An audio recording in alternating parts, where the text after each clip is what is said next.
Hello everyone, आज के इस सेशन में हम डिस्कस करने जा रहे हैं क्लास 9th फिजिक्स के chapter force and loss of motion का एक और नया टॉपिक। और वो न्यू टॉपिक है Newton's second law of motion.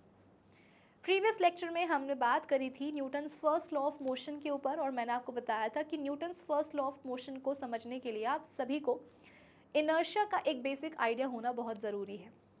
तो इसीलिए प्रीवियस लेक्चर में मैंने आप सभी को सबसे पहले इनर्शिया के बारे में पढ़ाया था, और उसके बाद में फिर हमने Newton's first law of motion को भी समझ लिया था।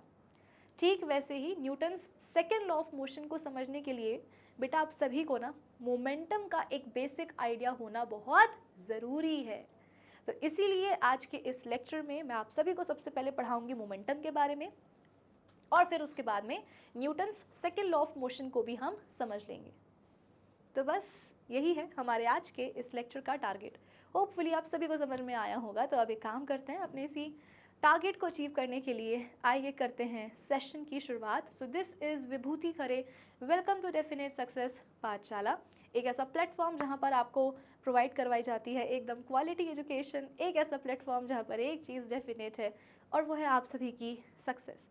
तो इसी अच्छी बात से हम शुरू कर लेते हैं आज का हमारा ये सेशन, जहाँ पर हम सबसे पहले बात करेंगे मोमेंटम के ऊपर, और फिर उसके बाद में Newton's second law of motion exactly हमसे क्या कहता है, क्या बोलता है, हम वो भी डिस्कस कर लेंगे।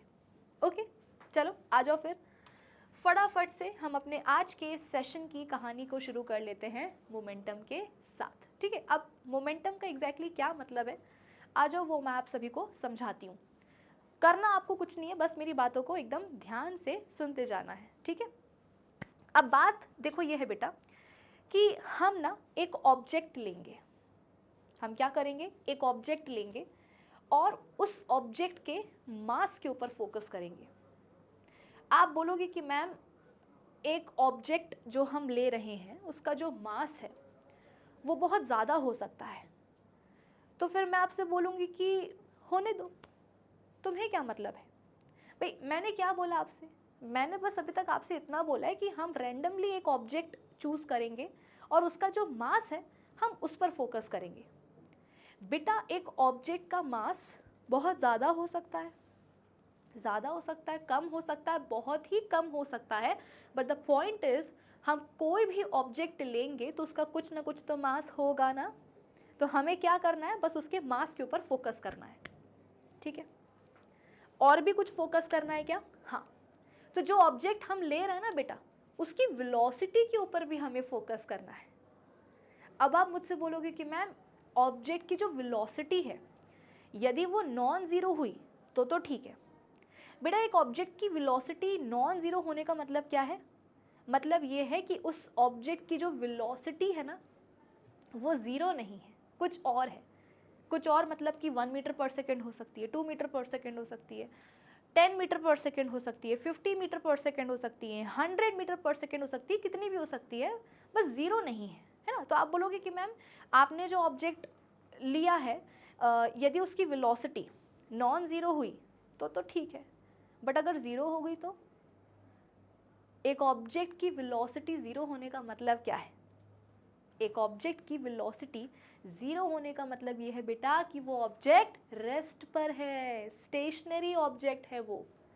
अरे तो होने दो ना, तुम्हें क्या लेना देना है भाई। देखो जैसे मास के लिए मैंने बोला कि जो अपन ऑब्जेक्ट ले रहे हैं जिसके मास के ऊपर अपन फोकस कर रहे हैं, तो मास बहुत ज़्यादा भी हो सकता है, बहुत कम भी हो सकता है, इससे क्या लेना देना है।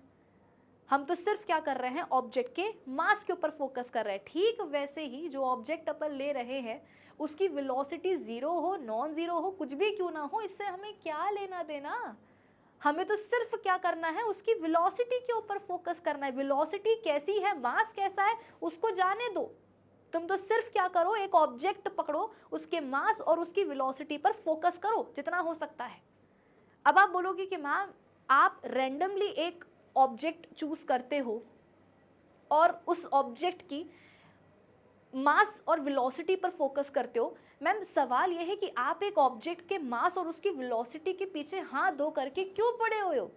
क्योंकि बेटा मुझे आपको मोमेंटम समझाना है ना। तो एक ऑब्जेक्ट के मोमेंटम को समझाने के लिए मुझे उस ऑब्जेक्ट के मास और वेलोसिटी के पीछे हाथ धो करके पढ़ना ही पड़ेगा, क्योंकि जब हम एक ऑब्जेक्ट के मास और उसकी वेलोसिटी को आपस में मल्टीप्लाई कर देते हैं ना, तो हमारे पास जो आंसर निकल करके आता है, जो हमारे पास रिजल्ट निकल करके आता है बेटा, वो रिजल्ट है क्या? एक नई क्वांटिटी होती है, और उसी नई क्वांटिटी को हम क्या बोलते हैं? Momentum of that particular object. आप बोलोगे कि मैम ये क्या हुआ? हम तो जीवन में पहली बार मोमेंटम का कॉन्सेप्ट पढ़ रहे हैं आज क्लास 9th में आकर के, आज के इस लेक्चर में, और अचानक से आपने एक स्टेटमेंट दे दिया और उस स्टेटमेंट के थ्रू आपने हमको बता दिया कि मोमेंटम क्या होता है। मतलब सिर्फ एक स्टेटमेंट में ही मोमेंटम का आपने कंक्लूजन निकाल दिया। क्या वाकई में मोमेंटम इतनी सी बात है? एग्जैक्टली बेटा, मैंने क्या बोला? मैंने बस इतना बोला कि अगर कोई तुमसे पूछ ले कि बताओ एक ऑब्जेक्ट के मोमेंटम का मतलब क्या होता है, तो तुम क्या बोलोगे? कि भाई जो ऑब्जेक्ट आप ले रहे हो ना, उसके मास और उसकी वेलोसिटी को आपस में मल्टीप्लाई कर दो, तो जो आंसर आएगा, जो रिजल्ट आएगा ना, वो क्या होगा? उस ऑब्जेक्ट का मोमेंटम ही तो होगा। बस इतनी सी बात है मोमेंटम की। मोमेंटम को समझना बेटा कोई रॉकेट साइंस नहीं होता है। अगर आपको याद होगा तो इस चैप्टर का जो पहला लेक्चर था, उसी में मैंने आपको बता दिया था कि ये चैप्टर बच्चों का फेवरेट बन जाता है। क्लास 9th साइंस के सिलेबस में यदि मैं किसी बच्चे से पूछूं कि बेटा बताओ तुम्हारा कौन सा है फेवरेट चैप्टर, तो वो बोलेगा कि ma'am force and laws of motion. क्यों? क्योंकि पहली बात तो इस चैप्टर में टॉपिक्स बहुत कम होते हैं पढ़ने के लिए, और जो टॉपिक हैं वो भी बड़े इजी टाइप के हैं, बहुत आसानी से समझ में आ जाते हैं। तो देखो ना, आज के इस लेक्चर में हमने अभी अभी मोमेंटम को समझना शुरू करा, और एक सेंटेंस में क्या हुआ? मोमेंटम मैंने पढ़ा दिया और तुम्हें समझ में भी आ गया होगा।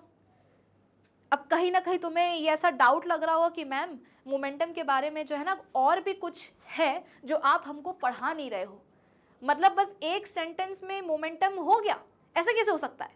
कुछ ना कुछ तो और भी है जो आप हमको पढ़ा नहीं रहे हो। बेटा ट्रस्ट मी, मोमेंटम बस इतनी सी बात होती है। देखो मेरे पीछे यहाँ पर मोमेंटम की डेफिनेशन भी लिखी हुई है। अगर आपको मुझ पर भरोसा ना हो तो यहाँ पर जरा बोर्ड पे देखो। मान लो कि एग्जाम में तुम्हें आ गया है कि डिफाइन मोमेंटम है, मोमेंटम को डिफाइन करने के लिए तुमको बोल दिया गया, तो तुम क्या करोगे? अरे लिखना भी तो आना चाहिए ना बेटा। अधिकतर बच्चों की समस्या ये रहती है कि मैम समझ में तो आ जाता है, पर जब लिखने पर आते हैं ना तो गड़बड़ी हो जाती है। तो देखो यहाँ पे क्या लिखा हुआ है, the momentum of a body is defined as the product of its mass and its velocity. एक बॉडी या एक ऑब्जेक्ट के मोमेंटम का मतलब क्या होता है? उसके मास और उसकी वेलोसिटी को उठा करके मल्टीप्लाई कर दो, जो आंसर आएगा वो क्या होगा? उसकी उस बॉडी का मोमेंटम आ जाएगा। खत्म बात। आ रही है बात समझ में कि नहीं आ रही है?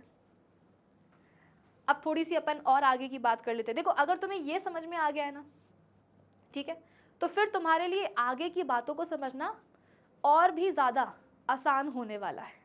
ठीक है, देखो अब मोमेंटम बेटा है तो एक क्वांटिटी ही, तो उसको अपन डिनोट कैसे करते हैं? उसको अपन डिनोट करते हैं स्मॉल p से। कैपिटल P नहीं होना चाहिए बेटा। जैसे कि अपन फोर्स को कैसे डिनोट करते हैं? F से करते हैं कि नहीं करते हैं? फोर्स को अपन कैपिटल F से डिनोट करते हैं। ठीक वैसे ही बेटा मोमेंटम भी तो क्या है? एक क्वांटिटी है ना, तो उसको अपन डिनोट कैसे करेंगे? स्मॉल p से। कैपिटल P बेटा कृपा करके मत जो है ना लिख करके आना। कैपिटल P तो बेटा वो हो जाता है, प्रेशर हो जाता है। ठीक है, it should be small p, small p। ठीक है, तो मान लो कि ये एक ऑब्जेक्ट है, इसको मैं हटा देती हूँ वरना तुम लोग कंफ्यूज हो जाओगे बेवजह। ठीक है, हालांकि अभी हमें आगे जो है इसी लेक्चर में फोर्स के ऊपर भी बात करनी है, बट अभी के लिए हटा दिया। ठीक है, ये बेटा एक ऑब्जेक्ट है जिसका मास कितना है? जिसका मास m है, और इसकी वेलोसिटी कितनी है? v है। मास m है, वेलोसिटी v है। अब यहाँ पर हम स्पेसिफाई नहीं कर रहे हैं ना कि मास कितना kg है, कितने ग्राम्स है, या जो वेलोसिटी है वो कितनी है, 1 मीटर पर सेकेंड है कि 2 मीटर पर सेकेंड है कि 10 मीटर पर सेकेंड है। यहाँ पर हम कोई स्पेसिफिक वैल्यूज़ नहीं ले रहे हैं। मेरे कहने का मतलब बस इतना है, ठीक है, कि हमारे पास ये एक ऑब्जेक्ट है जिसका मास m है, वेलोसिटी v है। तो यदि मैं आपसे बोलूँ कि बेटा इसका मोमेंटम निकाल करके बता, तो तुम लोग कैसे निकालोगे? मोमेंटम को डिनोट करने के लिए सबसे पहले क्या लिखेंगे? Small p is equals to क्या होता है मोमेंटम? अभी अभी हमने समझा है ना। ये डेफिनेशन देखो अभी भी तुम्हारे सामने लिखी हुई है बेटा। मैं ये मान के चलती हूँ कि तुम्हें अब तक जो है मोमेंटम की ये डेफिनेशन याद हो गई होगी बेटा। एक लाइन की तो है डेफिनेशन, अभी के अभी याद कर लो ना कि the momentum of a body is defined as the product of its mass and its velocity. खत्म। आई बात समझ में? चलो तो हाँ, इस ऑब्जेक्ट या इस बॉडी का यदि मैं आपसे मोमेंटम निकालने के लिए बोलूँ तो तुम लोग कैसे निकालोगे? स्मॉल p लिखोगे इज इक्वल्स टू, इसका मास कितना है m, इसकी वेलोसिटी कितनी है v, मल्टीप्लाई कर दो तो क्या आ जाएगा? ऑब्जेक्ट का बेटा मोमेंटम आ जाएगा कि नहीं आ जाएगा? बस इतनी सी तो बात है। अब एक काम करते हैं, अपन एक एग्जाम्पल लेते हैं, ठीक है, और वहाँ पर अपन क्या करेंगे, मास और जो वेलोसिटी है उनकी अपन कोई स्पेसिफिक वैल्यूज़ भी ले लेंगे, ठीक है। देखो एक ऑब्जेक्ट है जिसका मास है 5 किलो। कितना है मास? 5 किलो है। स्पेसिफिक वैल्यूज़ अब अपन ले रहे हैं, ठीक है। और ये 2 मीटर पर सेकेंड की वेलोसिटी के साथ चल रहा है। एक ऑब्जेक्ट है बेटा जिसका मास 5 किलो है और वो 2 मीटर पर सेकेंड की वेलोसिटी के साथ जो है चल रहा है। निकालो ज़रा इसका मोमेंटम। कैसे निकालोगे? P is equals to m into v कर दोगे, मतलब मास इंटू वेलोसिटी। मास कितना है? 5 किलो। मैं आपसे रिक्वेस्ट करूंगी कि यहाँ पर फिलहाल जो आप वैल्यूज़ रख रहे हो मास और वेलोसिटीज़ की, वो वैल्यूज़ आप उनकी रिस्पेक्टिव यूनिट्स के साथ भी रखो। जैसे कि यहाँ पर सिर्फ 5 नहीं लिखना है, 5 किलो लिखना है। सिमिलरली यहाँ पर जब मैं वेलोसिटी की वैल्यू पुट करूंगी, है ना, 2, तो उसके साथ में उसकी जो रिस्पेक्टिव यूनिट है मीटर पर सेकेंड, मैं यहाँ पर वो भी मेंशन करूंगी। तो ये हो जाएगा 2 मीटर पर सेकेंड। ये हो गया मास, ये हो गई वेलोसिटी। जरा निकालो कितना आंसर आएगा। आंसर बेटा आ जाएगा 10। भाई 5 2 सा कितना होता है? 10 होता है ना। लेकिन साथ में फिर आगे कुछ ना कुछ यूनिट भी तो लगानी पड़ेगी ना। भाई मास की क्या यूनिट तुमने यहाँ पर लिखी है? केजी, है ना। वेलोसिटी की क्या लिखी है? मीटर पर सेकेंड।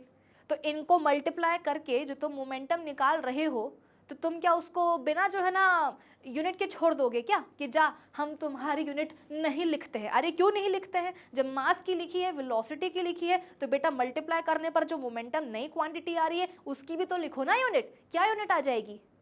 मास से आ जाएगी केजी, मास से आ जाएगा क्या? केजी, और वेलोसिटी से आ जाएगा मीटर पर सेकेंड। बेटा मोमेंटम मैं आपको बता रही हूं, इससे आसान तो कुछ होता ही नहीं है। अभी तक मैंने आपको जब से अपना ये लेक्चर शुरू हुआ है, तब से मैंने आपको अभी तक जो भी पढ़ाया है उसको पढ़ करके तुम्हें ऐसा लग रहा है क्या कि मैम रिपीट कर दो, समझ में नहीं आ रहा? अरे नहीं यार, बहुत आराम से तुमको मैं चीज़ें समझा रही हूँ। बल्कि जो भी अभी तक तुम्हें पढ़ाया है मैंने, उसको पढ़ने के बाद तुमको कहीं ना कहीं ये ना मन में, दिमाग में जो है एक डाउट आ रहा होगा कि मैम इतना आसान तो हो नहीं सकता है मोमेंटम, आप हमको उल्लू बना रहे हो, कुछ ना कुछ तो है जो आप हमसे छुपा रहे हो मोमेंटम के बारे में। बेटा मैं तुमसे कुछ भी नहीं छुपा रही हूँ।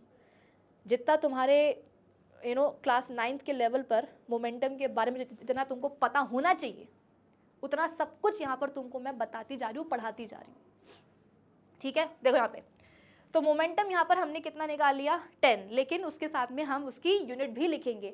कैसे बनाएंगे मोमेंटम की यूनिट?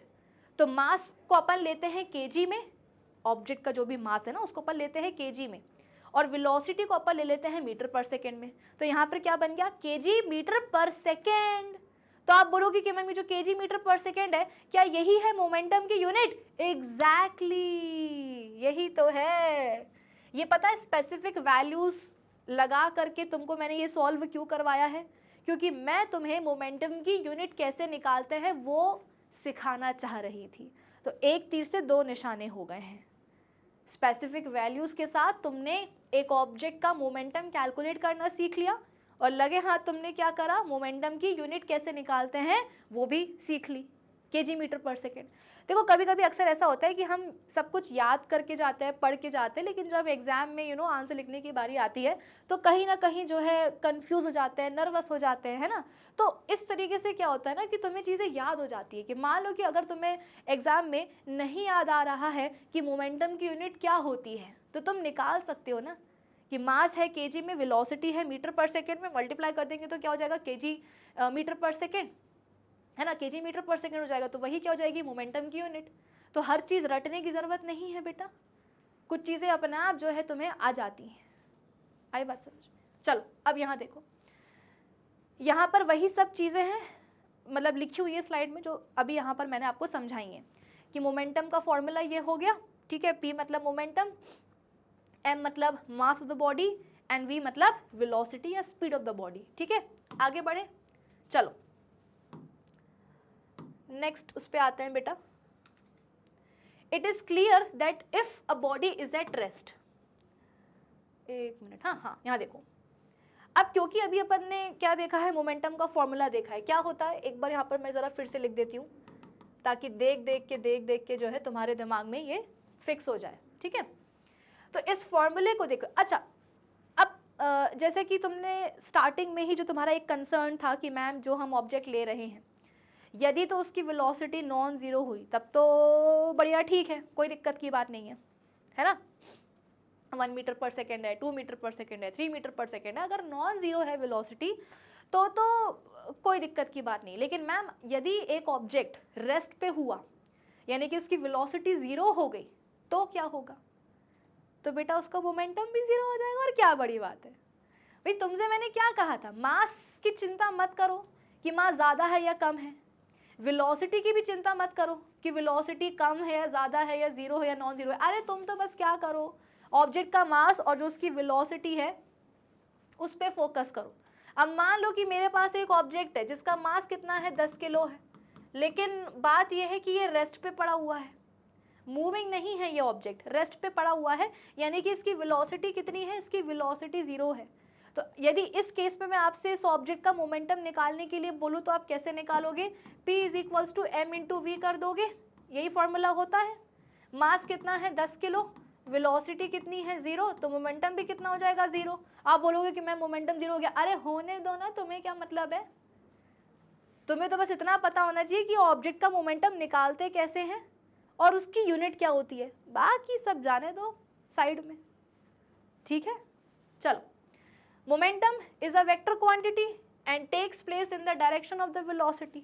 वेक्टर क्वांटिटी है और जो वेलोसिटी का डायरेक्शन होगा वही उसका भी हो जाएगा। वी हैव जस्ट सीन, अच्छा ऊपर वाला तो अपन ने देखा ही नहीं। It is clear that if a body is at rest, अगर कोई बॉडी रेस्ट पर होगी तो उसकी वेलोसिटी जीरो होगी तो उसका मोमेंटम भी जीरो हो जाएगा। अंडरस्टूड।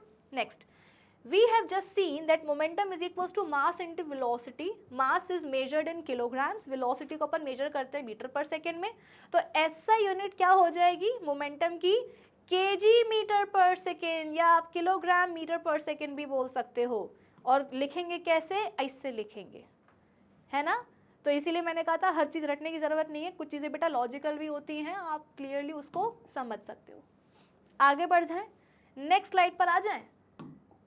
कई बार बच्चे मुझसे कंप्लेन करते हैं कि मैम आप पढ़ा तो देते हो लेकिन आप स्लाइड्स ठीक से रीड नहीं करवाते हो। तो देखो बेटा, अब मैं कोशिश कर रही हूँ कि हर लेक्चर में तुमको मैं क्या करूँ, एकदम प्रॉपरली ऊपर से लेके नीचे तक जो है स्लाइड्स रीड करवा दूँ। अच्छा, अब यहाँ पर आ जाओ, कुछ बातें और कर लेते हैं मोमेंटम के बारे में। इतना पढ़ लिया तो 2 बातें और कर लेते हैं, क्या जाता है तुम्हारा। देखो, मान लो बेटा अभी इसको 2 मिनट के लिए छोड़ दो, ठीक है, मैं जो बोल रही हूँ वो सुनो। मेरे पास 2 ऑब्जेक्ट है, ठीक है, इसका मास है 10 किलो,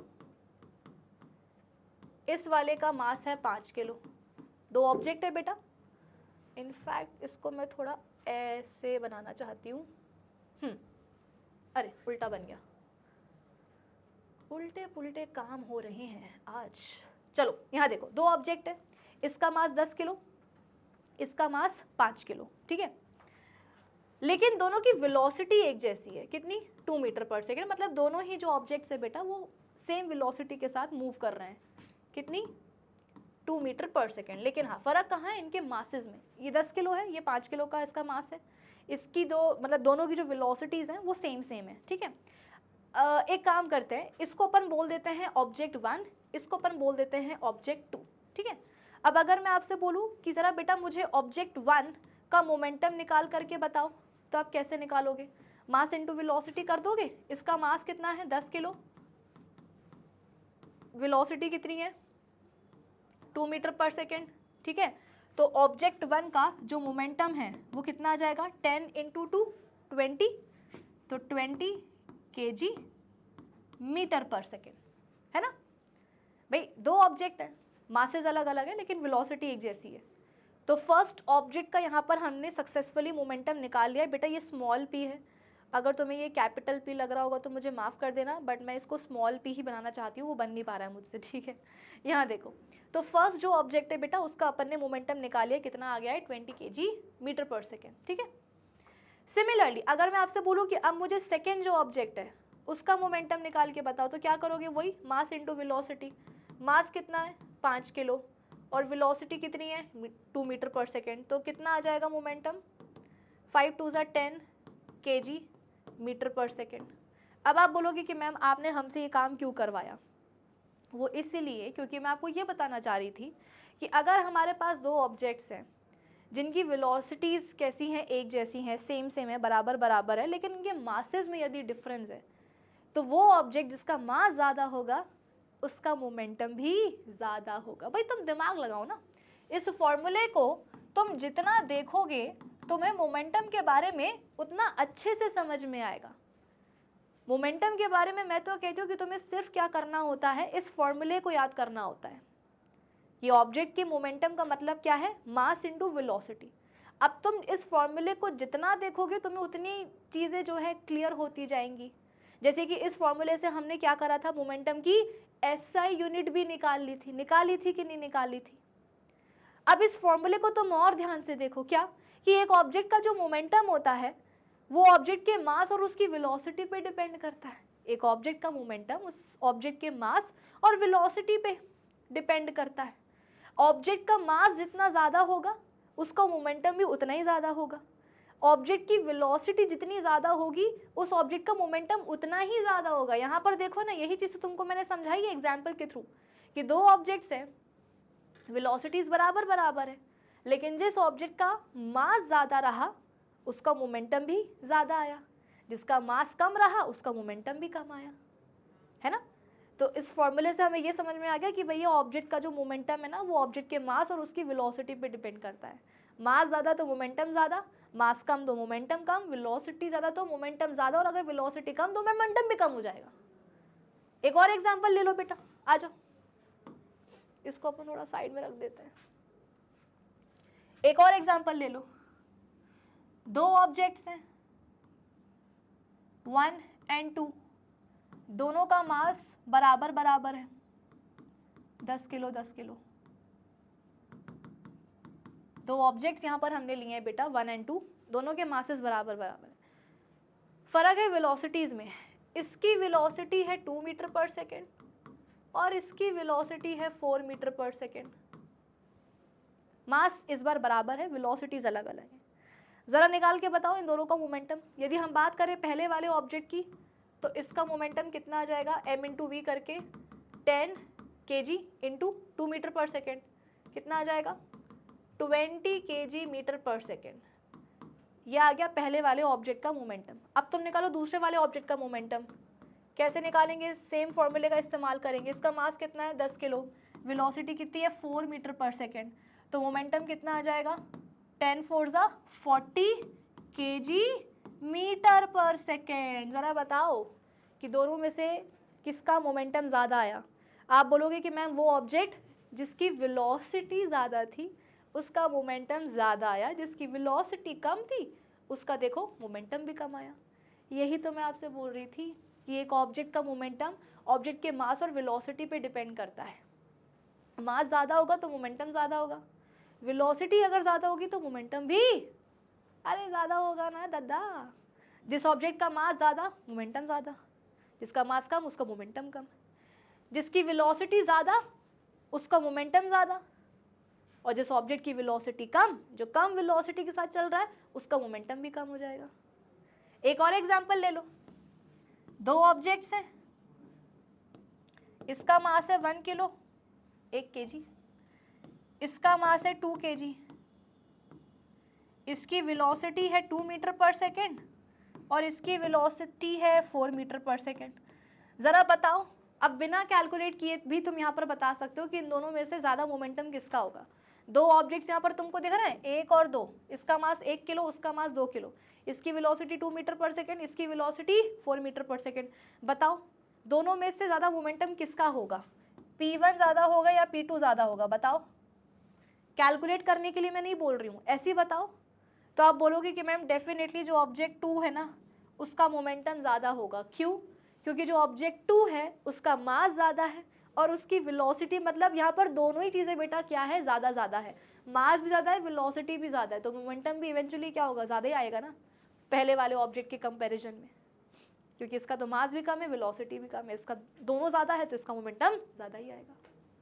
तो यहाँ पर देखो, अब आप ये देख सकते हो यहाँ पे क्या लिखा हुआ है, every moving body possesses momentum. जो भी ऑब्जेक्ट मूव करता है बेटा, चाहे कम स्पीड से ज़्यादा चाहे ज़्यादा स्पीड से, मोमेंटम तो उसके पास होता है ना। अगर ऑब्जेक्ट रेस्ट पर है तो बात अलग है, तो भाई तब तो जो मोमेंटम है वो जीरो हो जाएगा ना, है ना। अगर वो ऑब्जेक्ट मूव कर रहा है, वो मोशन में है, तो उसका कुछ ना कुछ तो मोमेंटम होगा। Since momentum depends on the mass and the velocity of a body, so a body will have a large momentum if its mass is large. अगर मास ज़्यादा होगा तो मोमेंटम भी ज़्यादा होगा, वेलोसिटी अगर ज़्यादा होगी तो भी मोमेंटम ज़्यादा होगा, मतलब ज़्यादा होगा। और अगर मास और वेलोसिटी दोनों ही ज़्यादा हो गए हैं तो फिर तो मोमेंटम और भी ज़्यादा हो जाएगा। ठीक है, चलो। तो बेटा इतना तुम्हें आई होप सबको समझ में आ गया होगा। आगे बढ़े, चलो। अब एक सवाल तुम्हें मैं देती हूँ सॉल्व करने के लिए, ज़रा इसको सॉल्व करके बताओ। What is the momentum of a man of mass 75 kg। एक आदमी है बेटा जिसका मास है 75 kilo, 75 kgs। Uniform velocity 2 metre पर सेकेंड के साथ वो चल रहा है। बताओ कि उसका मोमेंटम कितना आएगा।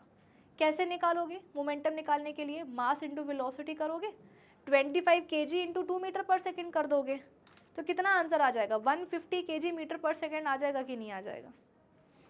आ जाएगा ना, आगे कि नहीं आ गया? बस यही निकालना था।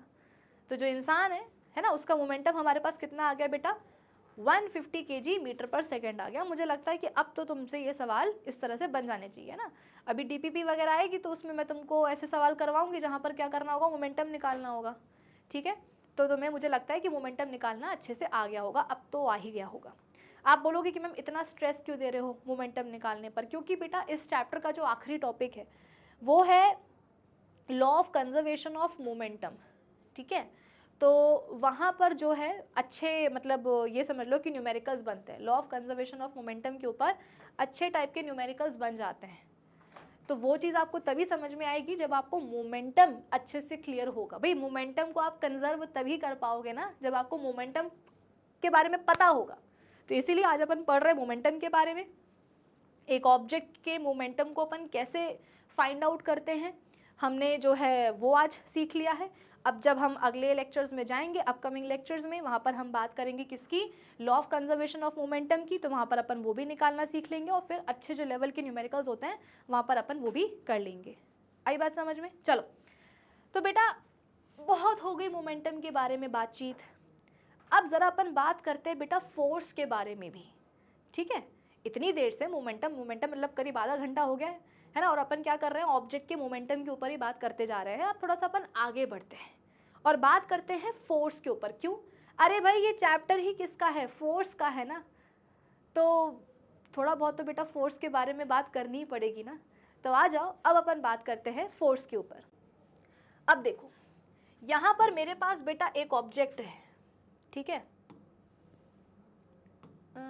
ये देखो, या एक नहीं, दो ले लेते हैं, कंपैरेटिवली पढ़ेंगे तो जल्दी समझ में आएगा। ठीक है, यहाँ पर मेरे पास दो ऑब्जेक्ट्स हैं, इसका नाम A है और इसका नाम B है। ठीक है, इसका मास है बेटा 5 किलो और इसका मास है 10 किलो। ठीक है, इन दोनों की वेलोसिटीज एक जैसी हैं, से 2 मीटर पर सेकेंड। मेरी बात समझ में आ रही कि नहीं आ रही बेटा? मोमेंटम हो गया है, अब थोड़ा सा अपन अपना जो फोकस है वो शिफ्ट कर रहे हैं मोमेंटम से कहाँ? फोर्स के ऊपर। ठीक है, तो यहाँ पर मेरे पास दो ऑब्जेक्ट्स है A एंड B नाम के। इसका मास 5 किलो है, इसका 10 किलो है। मासेस में फर्क है, डिफरेंस है, बट हाँ वेलोसिटीज कैसी हैं? एक जैसी हैं, दैट इज 2 मीटर पर सेकेंड। ठीक है, अब मान लो ये वाला जो ऑब्जेक्ट है ये आपकी तरफ आ रहा है। ये वाला जो ऑब्जेक्ट है ये आपकी तरफ आ रहा है। कौन सा? ये वाला। ठीक है। अब जाहिर सी बात है बेटा, अगर कोई ऑब्जेक्ट, चलो मैं तो कहती हूँ कि ऑब्जेक्ट छोड़ो, तुम तो इसको बॉल मान लो, है ना। ये दोनों क्या है, बॉल्स है। दोनों क्या है बेटा, बॉल्स है। ये ए बॉल है, ये बी बॉल है, इनके मासेस देख लो कैसे हैं, इनकी वेलोसिटीज देखो कैसी कैसी हैं, ठीक है ना, मतलब सेम सेम है। अब हुआ क्या कि जो बॉल ए है ना, ये आपकी तरफ आ रही है, तो आप जाहिर सी बात है बेटा, आपकी तरफ कोई भी चीज़ आती है तो आप उसको रोकते हो ना। क्या आप सोचोगे कि मैम बॉल आ रही है तो आने दो, क्या होगा, ज़्यादा से ज़्यादा पड़ेगी ना, पड़ने दो, चोट लगेगी ना, लगने दो। अरे ऐसा थोड़ी ना होता है यार, कोई भी तुम्हारे सामने चीज़ आती है, तुम्हारी तरफ आती है, तुम उसको रोकते हो ना। तो मान लो कि ए बॉल तुम्हारे पास आ रही है जिसका मास 5 किलो है और ये 2 मीटर पर सेकेंड की वेलोसिटी के साथ आ रही है, तो 100% क्या होगा, आप इसको रोकोगे, है ना। और आपने क्या करा, अपना हाथ ऐसे अड़ाया, मतलब बेसिकली आप इसको फोर्स लगा करके, बिना फोर्स के तो देखो वेलोसिटी चेंज नहीं होती है ना। पिछला जो चैप्टर रहा है अपना मोशन चैप्टर, उसमें अपन ने क्या पढ़ा है कि वेलोसिटी को चेंज करने के लिए, ऑब्जेक्ट की वेलोसिटी को चेंज करने के लिए, चेंज का मतलब क्या है कि वेलोसिटी बढ़ भी सकती है, कम भी हो सकती है।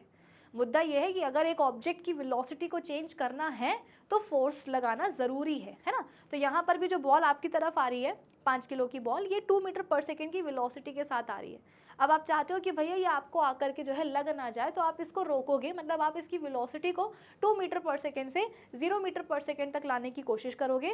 भाई जब बॉल जो है 0 मीटर पर सेकेंड की वेलोसिटी पे आएगी तब ही ना जाकर के वो रुकेगी, है ना, वरना तो वो रुकेगी नहीं, पटाख से लगेगी सर पे, है ना, तो दिक्कत हो जाएगी। तो आप क्या कर रहे हो, इसको रोकने की कोशिश कर रहे हो, मतलब आप इस बॉल को, जिसकी वेलोसिटी है, इसको आप जीरो करने की कोशिश कर रहे हो, कम करने की कोशिश कर रहे हो, चेंज करने की कोशिश करते हो, तो इवेंचुअली आपको एक फोर्स लगाना पड़ेगा, ठीक है।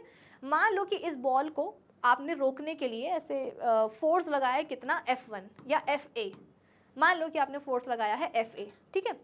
अब इसके बाद में क्या हुआ, अब आपके पास आ रही है ये दूसरी बॉल B बॉल, जिसका मास है 10 किलो और वेलोसिटी तो इसकी सेम ही है, ठीक है। तो जाहिर सी बात है, अब आपके पास और भारी बॉल आ रही है आपकी तरफ, तो आप इसको रोकोगे।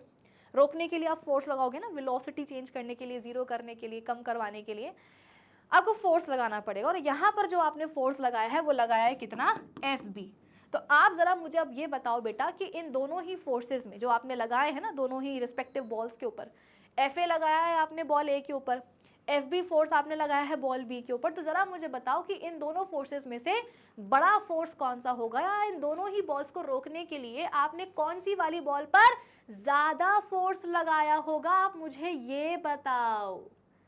बॉल A को रोकने के लिए तुमने लगाया FA फोर्स, बॉल B को रोकने के लिए तुमने लगाया कितना, FB फोर्स। ज़रा बताओ मुझे कि कौन सी बॉल को रोकने के लिए तुमने ज़्यादा फोर्स लगाया, ये FA और FB में से बड़ा वाला फोर्स कौन सा होगा। तो आप बोलोगे कि मैम ये जो दूसरा वाला फोर्स है ना FB, ये बड़ा होगा, क्यों, क्योंकि इस बॉल को रोकने के लिए ज़्यादा फोर्स लगाया गया। अरे क्यों लगाया गया भाई, जो दोनों बॉल्स हैं उनकी वेलोसिटीज तो एक जैसी थी, जो दोनों बॉल्स हैं उनकी वेलोसिटी तो एक जैसी थी, तो इसको रोकने के लिए ज़्यादा फोर्स क्यों लगाया। तो आप बोलोगे कि मैम उसका मास ज़्यादा है ना, इसका तो 5 ही किलो है, वो तो डबल है 10 किलो। तो 10 किलो की बॉल अगर आएगी तो उसको रोकने के लिए, उसकी वेलोसिटी को बदलने के लिए, कम करवाने के लिए, जीरो करने के लिए, अरे ज़्यादा फोर्स तो लगाना पड़ेगा ना। मैम कैसी बात कर रही हो आप, सही बात है, आपने जो आंसर दिया, आपका जो लॉजिक है, दोनों ही एकदम सही है। ये तुम्हें समझ में आया। इसका मतलब क्या भाई, इस एग्जाम्पल से देखो, कुछ भी मैं तुमसे बोलती हूँ तो उसका कुछ ना कुछ मतलब होता है ना। तो यहाँ से जो अपन ने अभी एग्जाम्पल पढ़ा है, इस एग्जाम्पल से हमें ये समझ में आ गया कि एक ऑब्जेक्ट के ऊपर जो फोर्स लगता है, ठीक है, या हाँ चलो ठीक है, एक ऑब्जेक्ट के ऊपर जो फोर्स लगता है वो कहीं ना कहीं उसके मास पे डिपेंड करता है। मास पे डिपेंड करता है ना, कि अगर इसका मास ज़्यादा था तो इसके ऊपर तुमने फोर्स ज़्यादा लगाया, और इसका मास कम था तो फोर्स तो तुमने इसके ऊपर भी लगाया था बट कंपैरेटिवली कम लगाया था। तो यानी कि ऑब्जेक्ट के मास और उस पर लगने वाले फोर्स के बीच में कुछ ना कुछ रिलेशन होता है, यस और नो। एक ऑब्जेक्ट का मास और उसके ऊपर लगने वाले फोर्स के बीच में कुछ ना कुछ रिलेशन होता है, कि अगर मास ज़्यादा होगा तो फोर्स ज़्यादा लगेगा, मास कम होगा तो फोर्स कम लगेगा।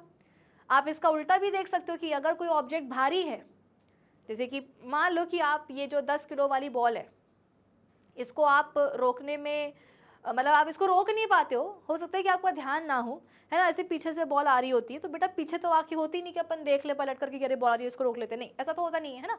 तो मान लो कि बॉल ऐसे पीछे से आ रही थी, आपने ध्यान नहीं दिया, तो 10 किलो की बॉल बेटा जब इतने वेलोसिटी के साथ आकर के पड़ेगी ना, जोर से पड़ेगी।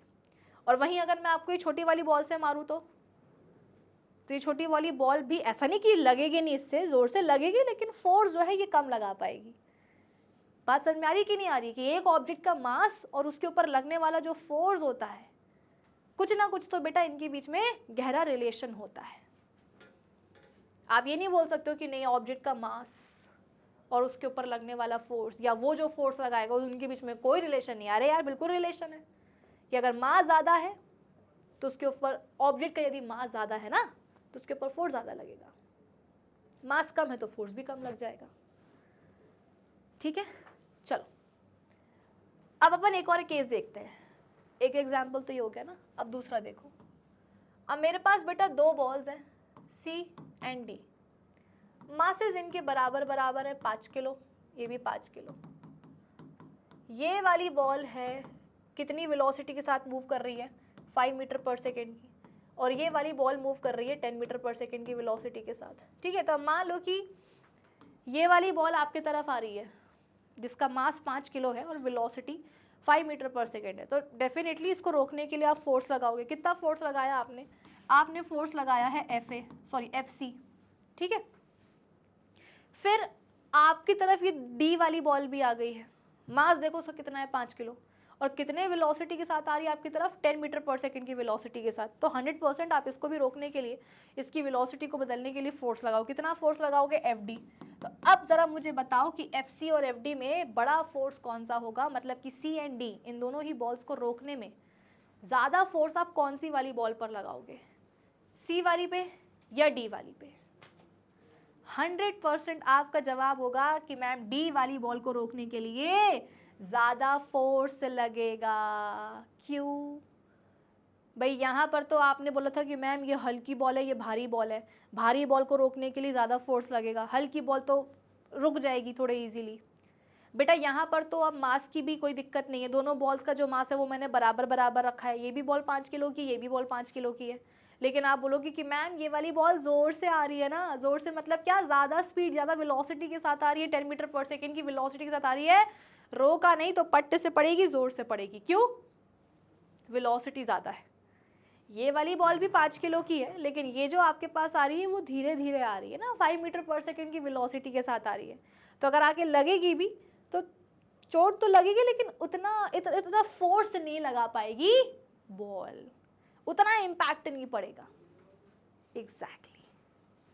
तो क्योंकि वेलोसिटी ज़्यादा है तो इसको रोकने के लिए फोर्स भी ज़्यादा लगा। यानी कि एक ऑब्जेक्ट की जो वेलोसिटी होती है बेटा, उसके ऊपर जो लगने वाला फोर्स होता है ना, वो फोर्स कहीं ना कहीं रिलेट करता है ऑब्जेक्ट की वेलोसिटी के साथ। तो ये दो बातें तुमको समझ में आ रही कि नहीं आ रही कि एक ऑब्जेक्ट का जो मास होता है उसके साथ रिलेट करता है उसके ऊपर लगने वाला फोर्स, या वो जो ऑब्जेक्ट फोर्स लगाएगा ना वो वाला फोर्स रिलेट करता है ऑब्जेक्ट के मास के साथ, कि मास ज़्यादा तो फोर्स ज़्यादा, मास कम तो फोर्स भी कम। वहीं एक ऑब्जेक्ट की जो वेलोसिटी होती है, वेलोसिटी के साथ रिलेट करता है वो वाला फोर्स जो उस ऑब्जेक्ट के ऊपर लगेगा, कि अगर वेलोसिटी ज़्यादा होगी तो उसको रोकने के लिए, एक ऑब्जेक्ट की बेटा यदि वेलोसिटी ज़्यादा होगी ना तो उसको रोकने के लिए ज़्यादा फोर्स लगेगा, और अगर वेलोसिटी कम होगी तो फोर्स कम लगेगा रोकने के लिए। आप इसका उल्टा भी देख सकते हो कि यदि ऑब्जेक्ट की वेलोसिटी कम है तो वो जो फोर्स, जैसे कि ये बॉल है, ये कम वेलोसिटी के साथ आ रही थी आपके पास, आपके सर पे, है ना, तो आके गिरेगी। मान लो कि आप रोक नहीं पाए तो ये आके गिरेगी, लेकिन उतनी नहीं लगेगी, उतना फोर्स नहीं लगा पाएगी बॉल। क्यों? क्योंकि इसकी वेलोसिटी कम है। और वहीं अगर ये वाली बॉल अगर के गिरेगी तो पटाख सर फूट जाएगा। क्यों? ज़्यादा वेलोसिटी के साथ आ रही थी ना ये बॉल, तो इसने फोर्स ज़्यादा लगा दिया। तो इसका मतलब ये है कि एक ऑब्जेक्ट के ऊपर लगने वाला फोर्स, या एक ऑब्जेक्ट जो फोर्स लगाता है वो फोर्स डिपेंड करता है ऑब्जेक्ट के मास के ऊपर भी और उसकी वेलोसिटी के ऊपर भी। इतना आ रहा है समझ में कि नहीं आ रहा? ये एक ऑब्जेक्ट के ऊपर लगने वाला फोर्स, या एक ऑब्जेक्ट जो फोर्स लगाता है वो फोर्स डिपेंड करता है ऑब्जेक्ट के मास और उसकी वेलोसिटी के ऊपर। पल्ले पड़ी ये बात? अब ज़रा पीछे जाओ। पीछे मतलब कहाँ? पिछले जन्म में नहीं, अभी 10-15 मिनट पहले अपन मोमेंटम के बारे में बात कर रहे थे। 10-15 मिनट पहले बेटा अपन मोमेंटम के बारे में बात कर रहे थे कि नहीं कर रहे थे? मोमेंटम क्या होता है? मास और वेलोसिटी का प्रोडक्ट ही तो होता है। तो एक बात बताओ बेटा, हमने ये पढ़ा था ना कि एक ऑब्जेक्ट का जो मोमेंटम है वो ऑब्जेक्ट के मास और उसकी वेलोसिटी पे डिपेंड करता है कि मास ज़्यादा तो मोमेंटम ज़्यादा, वेलोसिटी ज़्यादा तो मोमेंटम ज़्यादा। यदि एक ऑब्जेक्ट का मास और वेलोसिटी दोनों ही ज़्यादा होंगे तो उस ऑब्जेक्ट का मोमेंटम भी और ज़्यादा होगा। ये अपन ने कहा था कि नहीं कहा था? और अब अपन क्या बोल रहे हैं? अब अपन बात कर रहे हैं फोर्स की, कि एक ऑब्जेक्ट के ऊपर लगने वाला फोर्स या एक ऑब्जेक्ट जो फोर्स एक्सर्ट करता है वो फोर्स डिपेंड करता है उस ऑब्जेक्ट के मास और उसकी वेलोसिटी के ऊपर। यानी कि हम अभी दो क्वांटिटीज के ऊपर बात कर रहे हैं बेटा। कुछ देर पहले अपन बात कर रहे थे मोमेंटम की और फिलहाल हम बात कर रहे हैं फोर्स की। इन दोनों ही क्वांटिटीज के बीच में एक कॉमन पॉइंट क्या आ रहा है कि दोनों क्वांटिटीज कहीं ना कहीं एक ऑब्जेक्ट के मास और इनकी वेलोसिटी से रिलेट करती हैं। भाई मोमेंटम के लिए अपन बोल तो रहे थे कि P = m × v। ये एक ऑब्जेक्ट का जो मोमेंटम है वो ऑब्जेक्ट के मास और उसकी वेलोसिटी पे डायरेक्टली डिपेंड करता है। और अभी अपन ने फोर्स के लिए भी यही देखा कि एक ऑब्जेक्ट जो फोर्स लगाता है या उसके ऊपर जो फोर्स लगता है वो डिपेंड करता है फोर्स किसके ऊपर? ऑब्जेक्ट के मास और उसकी वेलोसिटी के ऊपर। तो ये दोनों ही क्वांटिटीज बेटा, फोर्स एंड मोमेंटम, ये दोनों ही ऑब्जेक्ट के मास और उसकी जो वेलोसिटी होती है इन दोनों पे डिपेंड करते हैं ना। मोमेंटम एंड फोर्स ये दोनों क्या करते हैं बेटा? ऑब्जेक्ट के मास और उसकी वेलोसिटी पर डिपेंड करते हैं। तो इसका मतलब क्या है? वो तुम लोग मैथ्स में पढ़ते हो ना कि A = यदि B है और अगर B = C है तो A = C होता है कि नहीं होता? ये आप मैथ्स में पढ़ते हो कि नहीं पढ़ते हो? तो यहां पर भी तो बेटा सेम फंडा लग रहा है कि यदि ऑब्जेक्ट का मोमेंटम मास और वेलोसिटी पे डिपेंड करता है, ऑब्जेक्ट जो फोर्स लगा रहा है वो फोर्स ऑब्जेक्ट के मास और वेलोसिटी पे डिपेंड करता है, तो इसका मतलब ऑब्जेक्ट का मोमेंटम और ऑब्जेक्ट जो फोर्स लगाएगा इनके बीच में भी कुछ ना कुछ रिलेशन होना चाहिए। If A = B, if B = C, then A = C। कि अगर मोमेंटम डिपेंड कर रहा है ऑब्जेक्ट के मास और वेलोसिटी पर, अगर फोर्स डिपेंड कर रहा है मास और वेलोसिटी पर, तो 100% मोमेंटम एंड फोर्स के बीच में भी क्या होना चाहिए? कुछ रिलेशन होना चाहिए। आई बात समझ में कि नहीं आई? A = C यहां पर बिठाओ ना कि कुछ ना कुछ तो रिलेशन होना चाहिए ना। ऑब्जेक्ट के ऊपर लगने वाले फोर्स या वो फोर्स लगा रहा है वो फोर्स और उसका जो मोमेंटम है उनके बीच में कुछ ना कुछ तो रिलेशन होना चाहिए ना। क्या रिलेशन होता है? वही रिलेशन तो बेटा सर न्यूटन ने दिया था अपने सेकेंड लॉ ऑफ मोशन में। मैंने क्या बोला था स्टार्टिंग में कि एक ऑब्जेक्ट के मोशन को डिस्क्राइब करने के लिए ही सर ने 3 लॉज ऑफ मोशन दिए थे। एक लॉ अपन ऑलरेडी पढ़ चुके हैं, अब अपन बात कर रहे हैं सेकेंड लॉ के ऊपर। सेकेंड लॉ क्या बोलता है? यही तो बोलता है, यही मतलब क्या? Newton's second law of motion, object के मोमेंटम और उसके ऊपर लगने वाला या फोर्स या वो जो फोर्स एक्सर्ट करता है ऑब्जेक्ट, उनके बीच में एक रिलेशन हमें स्टेब्लिश करके देता है। मैंने क्या बोला? Newton second law of motion, object का मोमेंटम और ऑब्जेक्ट के ऊपर लगने वाला फोर्स या वो फोर्स जो ऑब्जेक्ट लगाएगा, इन फोर्स और मोमेंटम के बीच में क्या करता है? एक रिलेशन स्टैब्लिश करके देता है। क्या रिलेशन? क्या रिलेशन? तो Newton second law of motion ये बोलता है कि the rate of change of momentum of a body is directly proportional to the force applied on that body. अब आप बोलोगे कि मैम ये आपने क्या बोल दिया? कुछ नहीं बेटा, मैंने आपको Newton second law of motion का ही जो स्टेटमेंट है वो समझाया है। बताऊं? According to Newton second law of motion, the rate of change of momentum of a body is directly proportional to the applied force। जो फोर्स लगा है ना बॉडी के ऊपर या ऑब्जेक्ट के ऊपर, उसी फोर्स के डायरेक्टली प्रोपोर्शनल होता है क्या? Rate of change of momentum of a body. अब आप बोलोगे कि मैम ठीक है, अभी तक जो आपने पढ़ाया वो समझ में आ गया कि मोमेंटम जो है बॉडी का वो रिलेट करता है बॉडी के मास और वेलोसिटी के साथ। एक बॉडी के ऊपर जो फोर्स लग रहा है या बॉडी जो फोर्स लगाएगी वो फोर्स भी रिलेट करता है बॉडी के मास और वेलोसिटी के साथ। तो 100% ऑब्जेक्ट के ऊपर जो फोर्स लग रहा है और जो उसका मोमेंटम है उनके बीच में कुछ ना कुछ रिलेशन होना चाहिए। वही रिलेशन कौन देता है? Newton second law of motion देता है। यहाँ तक तो पल्ले पड़ा, ये स्टेटमेंट भी आपने पढ़ाया, पढ़ करके अच्छा लगा, लेकिन पल्ले कुछ नहीं पड़ा। क्या मतलब हुआ इसका? तो आओ मैं समझाती हूँ। मान लो बेटा, अब मेरी बात को बेटा एकदम ध्यान से सुनते जाना, ठीक है, क्योंकि यहीं से क्या होने वाला है, सेकेंड लॉ ऑफ मोशन का एक और फॉर्म भी होता है। फॉर्मूला बेसिकली यहाँ से हमें मिलता है Newton second law of motion से, ठीक है। तो अब एकदम कान खोल करके, दिमाग खोल करके जो है ना यहाँ पर बैठना। मैंने क्या बोला? देखो, एक ऑब्जेक्ट है बेटा जिसका मास है m। क्या मास है? m, ठीक है। वो इनिशियली u वेलोसिटी के साथ चल रहा था। एक ऑब्जेक्ट है जिसका मास है m और वो इनिशियली u वेलोसिटी के साथ चल रहा था, ठीक है। अब तुमको जैसे कि अभी अभी मैंने पढ़ाया था, है ना, मतलब बताया था, और अपन पिछले चैप्टर में पढ़ चुके हैं कि एक ऑब्जेक्ट की वेलोसिटी को चेंज करने के लिए फोर्स लगाना जरूरी। जब तक कि फोर्स नहीं लगेगा तब तक कि वेलोसिटी चेंज नहीं होगी, ठीक है। तो मान लो कि एक ऑब्जेक्ट है m, एक ऑब्जेक्ट जिसका मास m है और ये इनिशियली u वेलोसिटी के साथ जो है चल रहा था। अब अगर मैं इस ऑब्जेक्ट की वेलोसिटी को बेटा चेंज करना चाहती हूँ तो मुझे क्या करना पड़ेगा? भाई ये ऑब्जेक्ट तुमको दिख रहा है कि नहीं दिख रहा? इसका मास m है और ये इनिशियली u वेलोसिटी के साथ चल रहा था। और अगर अब मैं चाहती हूँ कि मैं इसकी वेलोसिटी चेंज करूँ तो उसके लिए मुझे क्या करना पड़ेगा? अरे इसके ऊपर फोर्स लगाना पड़ेगा कि नहीं लगाना पड़ेगा? तो मान लो कि इसके ऊपर मैंने फोर्स लगाया है, कितना लगाया है? F लगाया है, और जिस डायरेक्शन में ऑब्जेक्ट मूव कर रहा था ना बेटा, उसी ही डायरेक्शन में मैंने फोर्स लगाया है। देखो, अगर मोशन की ही डायरेक्शन के अलोंग फोर्स लगाते हैं तो वेलोसिटी में बदलाव आएगा। क्या बदलाव आएगा? वेलोसिटी बढ़ेगी। जैसे कि मैं ऐसे चल रही हूँ, मेरे चलने का, मेरे मोशन का डायरेक्शन क्या है? ये है। और अगर इसी डायरेक्शन में किसी ने मुझ पर फोर्स लगा दिया, मतलब अगर किसी ने आकर के मुझे पीछे से धक्का दे दिया, तो क्या होगा? मैं सेम डायरेक्शन में ज्यादा वेलोसिटी के साथ चलने लग जाऊंगी, दौड़ने लग जाऊंगी। यस और नो? क्यों? क्योंकि मेरे ऊपर जो फोर्स लगा है वो मेरे मोशन के डायरेक्शन के अलोंग ही था। मैं ऐसे चल रही थी और मुझ पे इसी डायरेक्शन में फोर्स लगा, तो चलते चलते क्या हुआ? मेरी स्पीड अचानक से बढ़ गई, वेलोसिटी बढ़ गई, ठीक है। और अगर मोशन के ऑपोजिट डायरेक्शन में फोर्स लगता है तो क्या होता है? अरे स्पीड कम हो जाती है ना यार। मान लो कि मैं ऐसे दौड़ रही हूँ और कोई यहाँ से आकर के मेरे ऊपर ऐसे मुझे, मतलब ऐसे फोर्स लगा रहा है मेरे ऊपर, तो क्या होगा?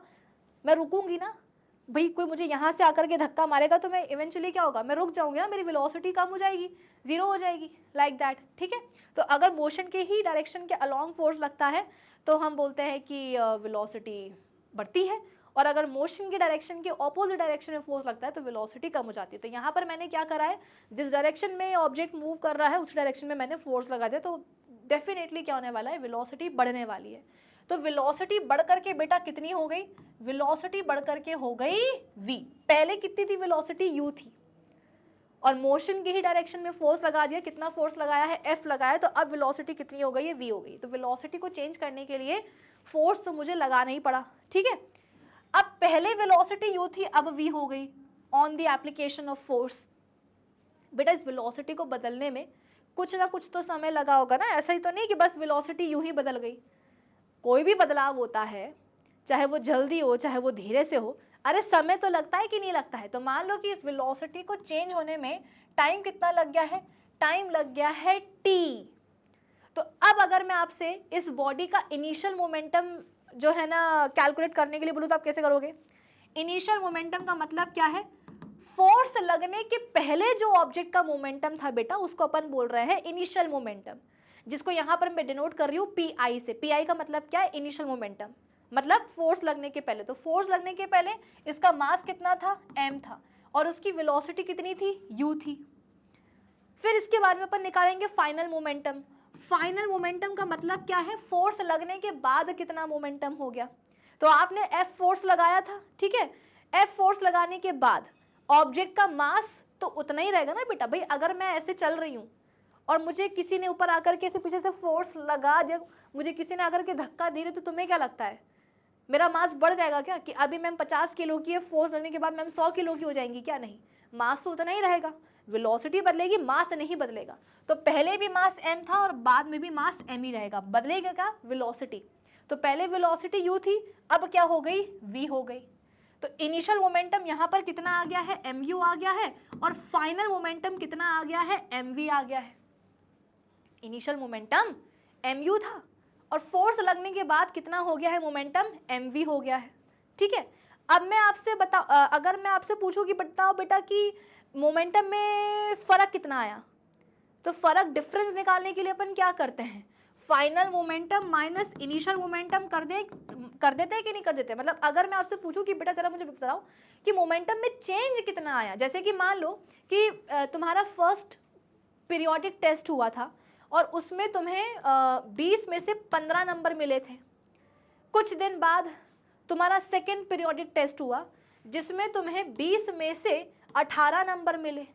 तो अगर मैं आपसे पूछूं कि जरा बेटा मुझे ये बताओ कि तुम्हारे मार्क्स में कितना परिवर्तन आया, कितना चेंज आया, तो तुम कैसे निकालोगे चेंज, 18 में से 15 माइनस करोगे और बोलोगे कि मैम 3 नंबर का चेंज आया, कि पहले 3 नंबर कम थे फर्स्ट पीरियोडिक टेस्ट में, है ना, और जब सेकेंड पीरियोडिक टेस्ट हुआ तो उसमें हमें 3 नंबर ज़्यादा मिल गए, 18 नंबर मिल गए, है ना। तो चेंज निकालने के लिए अपन क्या करते हैं, माइनस ही तो करते हैं ना। तो यहाँ पर भी अगर मैं आपसे पूछूं कि बेटा जरा मुझे ये बताओ कि मोमेंटम में चेंज कितना आएगा, मोमेंटम में चेंज कितना आएगा, तो आप क्या करोगे, चेंज इन मोमेंटम निकालने के लिए, चेंज इन मोमेंटम निकालने के लिए final momentum minus initial momentum करोगे कि नहीं करोगे, बिल्कुल करोगे। फाइनल मोमेंटम क्या था तुम्हारा, mv, इनिशियल मोमेंटम क्या था, mu। और अगर मैं आपसे इसका rate of change of momentum निकालने के लिए बोलूँ तो अब आप बोलोगे कि मैम रेट का मतलब क्या होता है। ये बात तुमको मैं फर्स्ट चैप्टर में भी बता चुकी हूँ कि जब भी तुम्हें किसी भी क्वांटिटी का रेट निकालना होता है तो तुम क्या करते हो, उस क्वांटिटी को तुम टाइम से डिवाइड कर देते हो। तो यहाँ पर जो चेंज इन मोमेंटम निकाला है, इसका रेट निकालने के लिए हम क्या कर सकते हैं, इस पूरे को अपन टाइम से डिवाइड कर सकते हैं कि नहीं कर सकते हैं। भाई मैंने क्या बोला था, फोर्स के लगने पर वेलोसिटी बदली, तो वेलोसिटी को बेटा बदलने में भी तो समय लगा होगा ना, कितना समय लगा, t समय लगा। तो उसी t टाइम से हमने क्या करा है, इस चेंज इन मोमेंटम को हमने डिवाइड कर डाला। तो ये क्या आ गया, ये आ गया बेटा rate of change of momentum. क्या आ गया है, rate of change of momentum, कि कितने रेट पर मोमेंटम चेंज हुआ। मैं बार बार बोल रही हूँ कि रेट, किसी भी क्वांटिटी का रेट निकालते कैसे, अपन उस क्वांटिटी को अपन टाइम से डिवाइड कर देते हैं। यहाँ पर एक बार फिर से मैं आपको बता देती हूँ कि एग्जैक्टली हुआ क्या। एक ऑब्जेक्ट जिसका मास m था, वो इनिशियली u वेलोसिटी के साथ चल रहा था, मुझे वेलोसिटी चेंज करनी थी ऑब्जेक्ट की, तो इसलिए मैंने क्या करा, इसके ऊपर F फोर्स लगा दिया। किस डायरेक्शन में, जिस डायरेक्शन में ऑब्जेक्ट मूव कर रहा था उसके मोशन के डायरेक्शन के अलोंग ही मैंने क्या करा है, F फोर्स लगाया है। तो क्या हुआ, वेलोसिटी बढ़ गई, कितनी बढ़ गई, बदल करके कितनी हो गई, v हो गई। टाइम कितना लगा, वेलोसिटी को चेंज होने में t टाइम लग गया। ठीक है, मास नहीं बदलेगा, वेलोसिटी बदलेगी। फोर्स के लगने के पहले जो मोमेंटम था ऑब्जेक्ट का, उसको मैंने बोला इनिशियल मोमेंटम, कितना आ गया, m इंटू यू, mu। ठीक है, फोर्स के लगने के बाद, क्योंकि वेलोसिटी बदल गई ना भाई, जब तक फोर्स नहीं था तब तक तो ऑब्जेक्ट यू वेलोसिटी के साथ चल रहा था, कोई दिक्कत की बात नहीं थी। जहां फोर्स लगा वेलोसिटी बदल गई, और वेलोसिटी बदली तो क्या होगा, मोमेंटम भी बदलेगा। तो after the application of force जो मोमेंटम हुआ उसको मैंने बोला फाइनल मोमेंटम, कितना हुआ, m इंटू वी, यानी कि mv। अब यहाँ पर तुमसे मैंने बोला कि बेटा क्या करो, जरा मुझे जो है चेंज इन मोमेंटम निकाल करके बताओ कि मोमेंटम में बदलाव आया कितना। फोर्स के लगाने पर मोमेंटम तो बदला क्योंकि वेलोसिटी बदली, और तुमको पता है कि ऑब्जेक्ट का जो मोमेंटम होता है वो उसके मास और उसकी वेलोसिटी दोनों पे डिपेंड करता है। मास तो इतने आसानी से बदलने नहीं वाला, ठीक है, बदलेगा क्या, वेलोसिटी। तो वेलोसिटी बदली है तो मोमेंटम भी बदलेगा। कितना मोमेंटम में चेंज आया है, क्या तुमने कैसे निकाला, तो final momentum minus initial momentum कर दिया, mv माइनस mu कर दिया। अब हम क्या करेंगे, इसी चेंज ऑफ मोमेंटम का हम रेट निकाल देंगे। कैसे निकालेंगे, इस पूरी क्वांटिटी को अपन टाइम से डिवाइड कर देंगे। कौन सा टाइम, वो टाइम जो कि लगा है ऑब्जेक्ट की वेलोसिटी को चेंज होने में, u से v होने में। तो ये क्या आ गया, ये तुम्हारे पास आ गया rate of change of momentum. और Newton second law of motion क्या बोलता है कि इसी rate of change of momentum के, इसी rate of change of momentum के डायरेक्टली प्रोपोर्शनल होता है, या ये जो rate of change of momentum है बेटा, ये डायरेक्टली प्रोपोर्शनल होता है अप्लाइड फोर्स के। Newton second law of motion यही बोलता है। मैंने आपसे क्या कहा था, एक ऑब्जेक्ट का मोमेंटम उसके मास और उसकी वेलोसिटी पे डिपेंड करता है। और कुछ देर पहले जो एग्जांपल मैं आपको दे रही थी ना कि बॉल आपके पास आ रही है इतने इतने मास की, इतने इतने वेलोसिटी की, तो बताओ जरा कौन सी बॉल को रोकने में ज़्यादा फोर्स लगेगा या कौन सी बॉल ज़्यादा फोर्स लगा पाएगी। तो यानी कि एक ऑब्जेक्ट के ऊपर जो फोर्स लगता है बेटा, या एक ऑब्जेक्ट जो फोर्स लगाता है, वो फोर्स भी ऑब्जेक्ट के मास और उसकी वेलोसिटी पर डिपेंड करता है। तो अगर A is equal to B है, B is equal to C है, तो A को भी तो C के बराबर होना चाहिए ना। यानी कि यहाँ पर भी तो ऑब्जेक्ट के ऊपर लगने वाला फोर्स या वो फोर्स जो ऑब्जेक्ट लगाएगा और ऑब्जेक्ट का जो मोमेंटम है, तो बेटा इन दोनों के बीच में कुछ ना कुछ तो रिलेशन होना चाहिए ना। वही रिलेशन सर न्यूटन ने दिया अपने सेकेंड लॉ ऑफ मोशन में। क्या रिलेशन दिया कि the rate of change of momentum of a body is directly proportional to the applied force on the body। आई बात समझ में कि बॉडी के ऊपर जो फोर्स लग रहा है, बॉडी के ऊपर जो फोर्स लग रहा है, बॉडी जो फोर्स लगा रही है, उस फोर्स के डायरेक्टली प्रोपोर्शनल होता है क्या, बॉडी का rate of change of momentum. This is the second law of motion, Newton second law of motion यही बोलता है।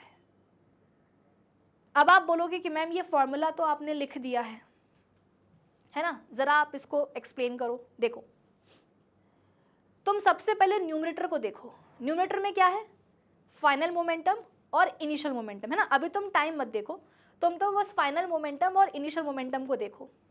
बेटा मोमेंटम में बदलाव आया ही क्यों, क्योंकि तुमने फोर्स लगाया। फोर्स लगाने से क्या हुआ, वेलोसिटी बदल गई।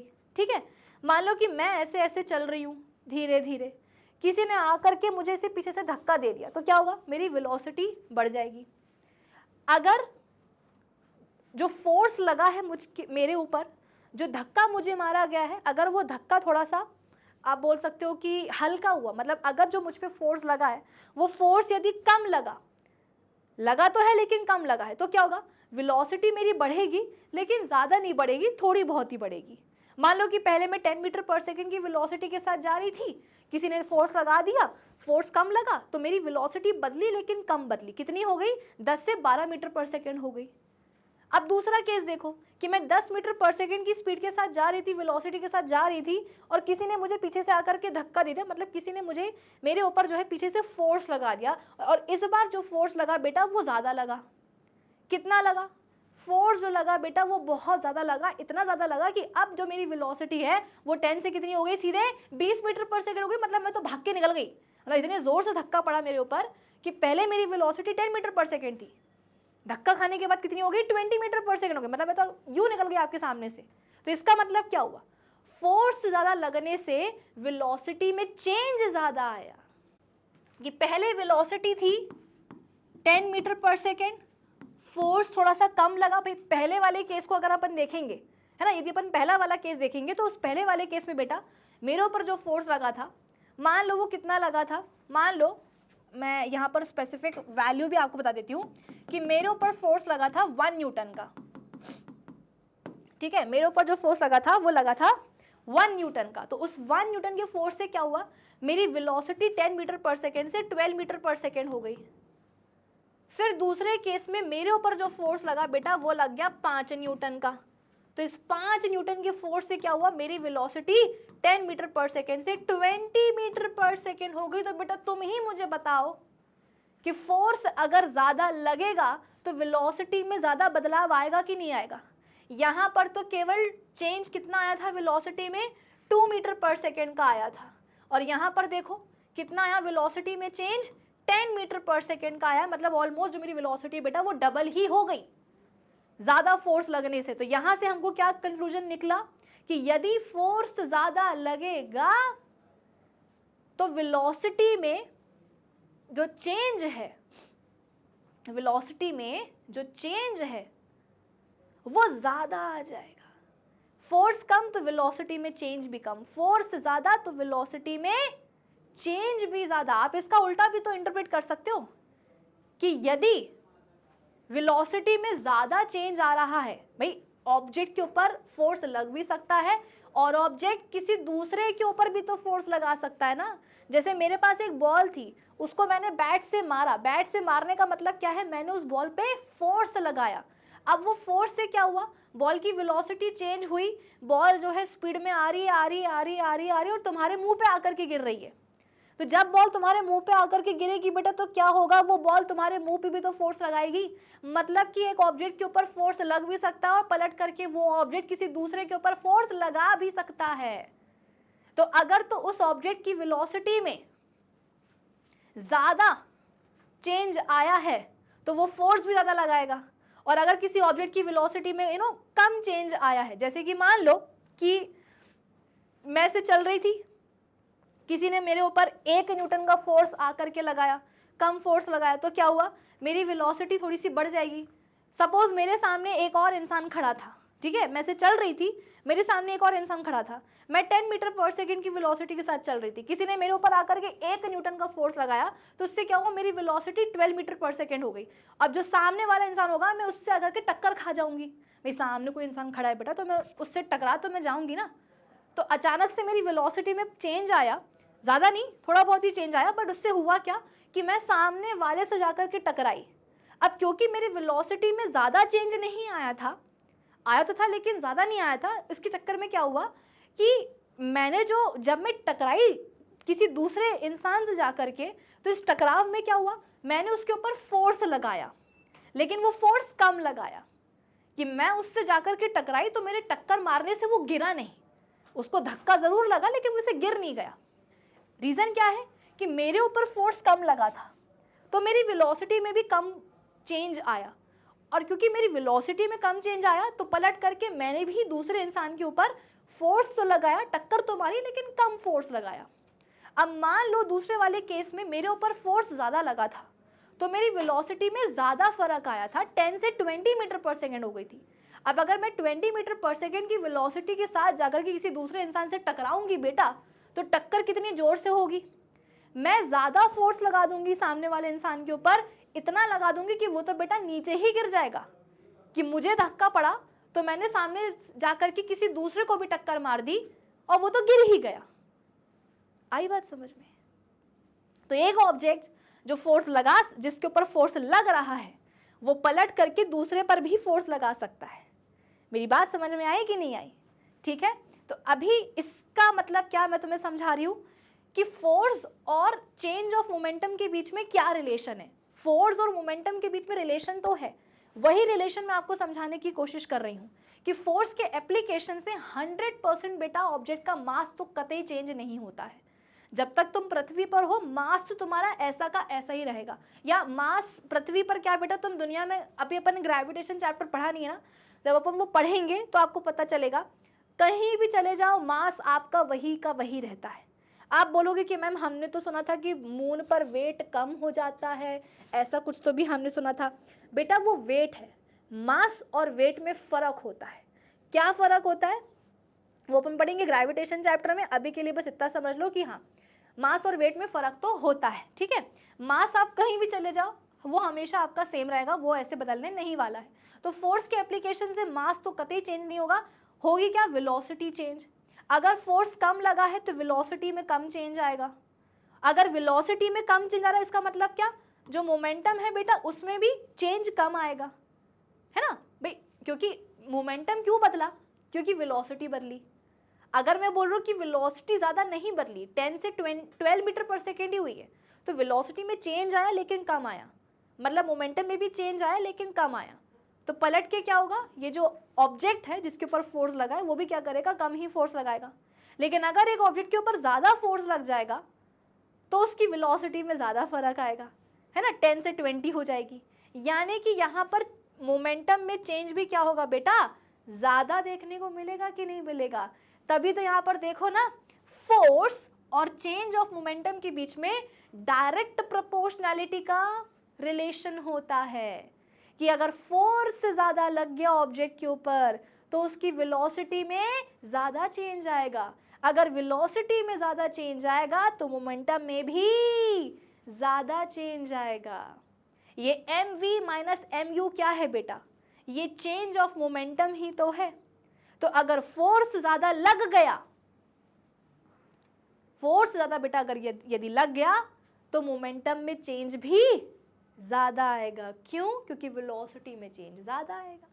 अगर फोर्स कम लगेगा तो वेलोसिटी कम लगेगा, वेलोसिटी में कम चेंज आएगा, और अगर वेलोसिटी में कम चेंज आएगा तो मोमेंटम में भी कम ही चेंज आएगा। ठीक है, तो न्यूमरेटर का मतलब समझ में आ गया ना कि क्यों हम बोल रहे हैं कि फोर्स और चेंज ऑफ मोमेंटम के बीच में डायरेक्ट प्रोपोर्शनैलिटी का रिलेशन होता है। अब तुम देखो डिनोमिनेटर को, डिनोमिनेटर में क्या है? टाइम। ये कौन सा टाइम है? जो वेलोसिटी को बदलने में लगा है, जो मोमेंटम को बदलने में लगा है।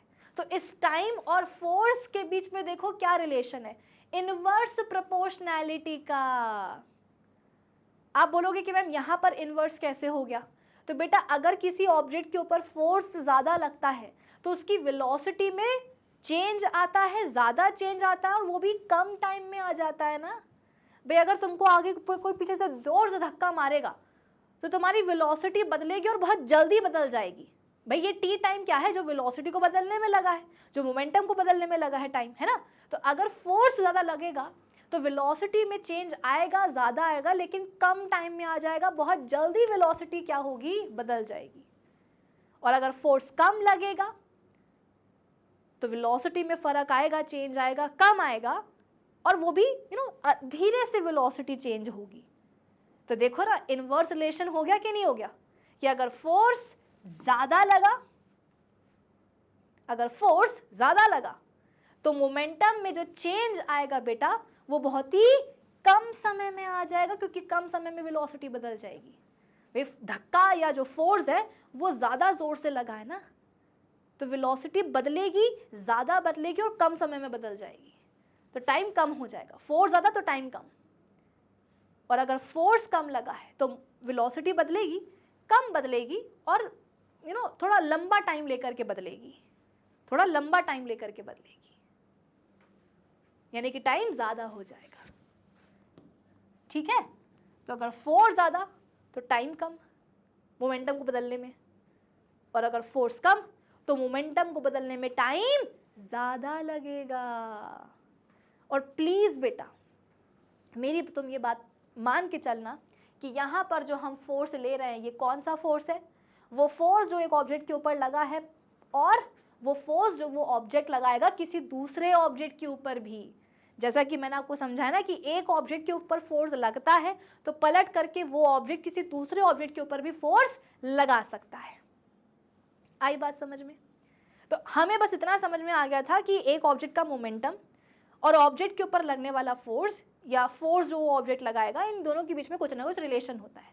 क्या रिलेशन होता है? Newton second law of motion से हमें पता चल गया कि the rate of change of momentum of a body is directly proportional to the force applied on that particular object या body.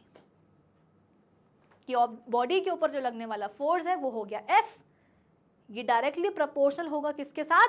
Rate of change of momentum के साथ। कि जितना फोर्स ज्यादा लगेगा वेलोसिटी में चेंज उतना ही ज्यादा आएगा, यानी कि मोमेंटम में चेंज उतना ज्यादा आएगा। यदि फोर्स कम लगेगा तो वेलोसिटी में चेंज आएगा लेकिन कम आएगा, है ना। वेलोसिटी में जो चेंज है वो आएगा लेकिन कम आएगा, यानी कि मोमेंटम में चेंज आएगा लेकिन कम आएगा। अगर फोर्स ज्यादा लगा है तो मोमेंटम या वेलोसिटी को चेंज होने में, यदि फोर्स ज्यादा लगा है तो वेलोसिटी या मोमेंटम को चेंज होने में समय कम लगेगा, और अगर फोर्स कम लगा है तो वेलोसिटी या मोमेंटम को चेंज होने में समय ज्यादा लगेगा। So the rate of change of momentum is directly proportional to the force applied on a body. इतना समझ में आया? चलो अब आगे बढ़ते हैं। ठीक है, अब आगे बढ़ते हैं। अब ये जो अपन ने फॉर्मूला देखा था बेटा,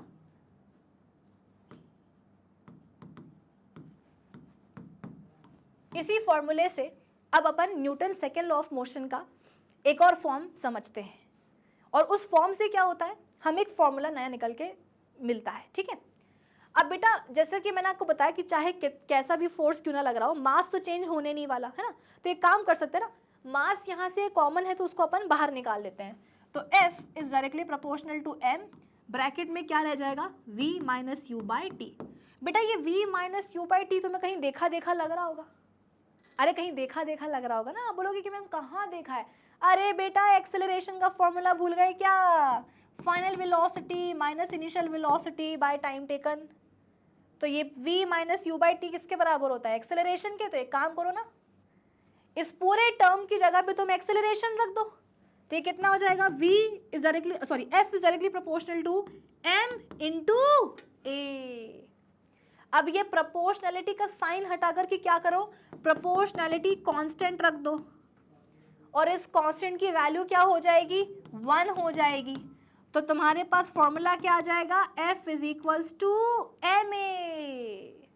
मैंने क्या बोला था, ये हुआ Newton second law of motion का दूसरा फॉर्म, और दूसरे फॉर्म से क्या मिलता है, फॉर्मूला मिलता है ऑब्जेक्ट के ऊपर लगने वाला फोर्स, उसके मास और ऑब्जेक्ट के मोशन में जो एक्सेलरेशन पैदा हुआ है, इन तीनों के बीच में एक रिलेशन बना के देता है हमें क्या, ये फॉर्मूला, कि F is equals to object का मास और उसके मोशन में जो एक्सेलरेशन पैदा हुआ है इनटू वो।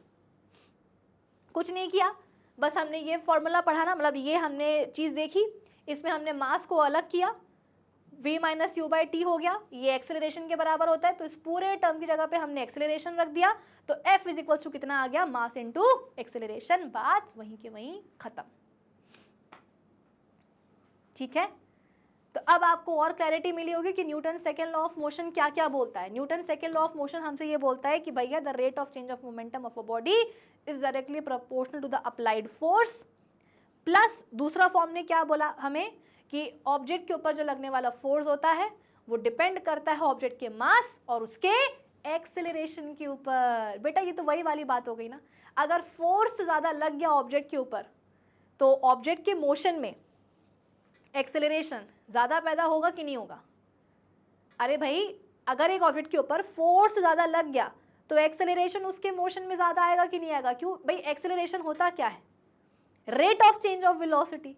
तो अगर फोर्स ज़्यादा लगेगा तो वेलोसिटी ज़्यादा चेंज होगी कम समय में, यानी कि एक्सेलरेशन ज़्यादा आ जाएगा मोशन में।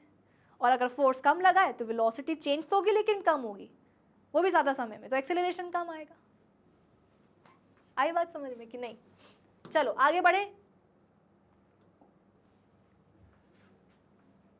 Newton second law of motion can be expressed as this कि force is directly proportional to rate of change of momentum. Consider a body of mass m having an initial velocity u. The initial momentum क्या होगा, mu हो जाएगा. Suppose a force जो है body पर apply किया गया है for time t and causes the final velocity to become v. Final क्या हो गया मोमेंटम, mv हो गया. नाउ चेंज इन मोमेंटम कैसे निकालेंगे, mv माइनस mu निकालेंगे. टाइम कितना लगा है मोमेंटम को बदलने में, टाइम t लगा है, तो f is directly proportional to कितना हो जाएगा, mv minus mu by t. वही है कि अपन v minus u by t की जगह पे a लिख सकते हैं, तो f डायरेक्टली प्रोपोर्शनल हो जाएगा m इंटू ए के. तो यहाँ से क्या होगा, यहाँ से हमें जो है Newton second law of motion की दूसरी डेफिनेशन भी मिल गई है ना, कि f is equals to ma, यानी कि Newton second law of motion gives us a relationship between force and the acceleration. When a force acts on a body it produces acceleration in the body.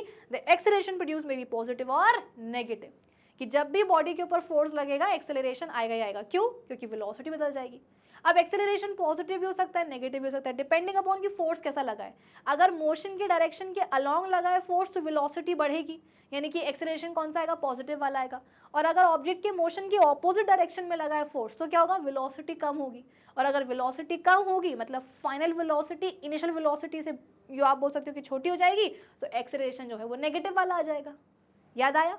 चल, thus force acting on a body is directly proportional to the product of the mass of the body and the acceleration produced in the body by the action of the force, and it acts in the direction of acceleration.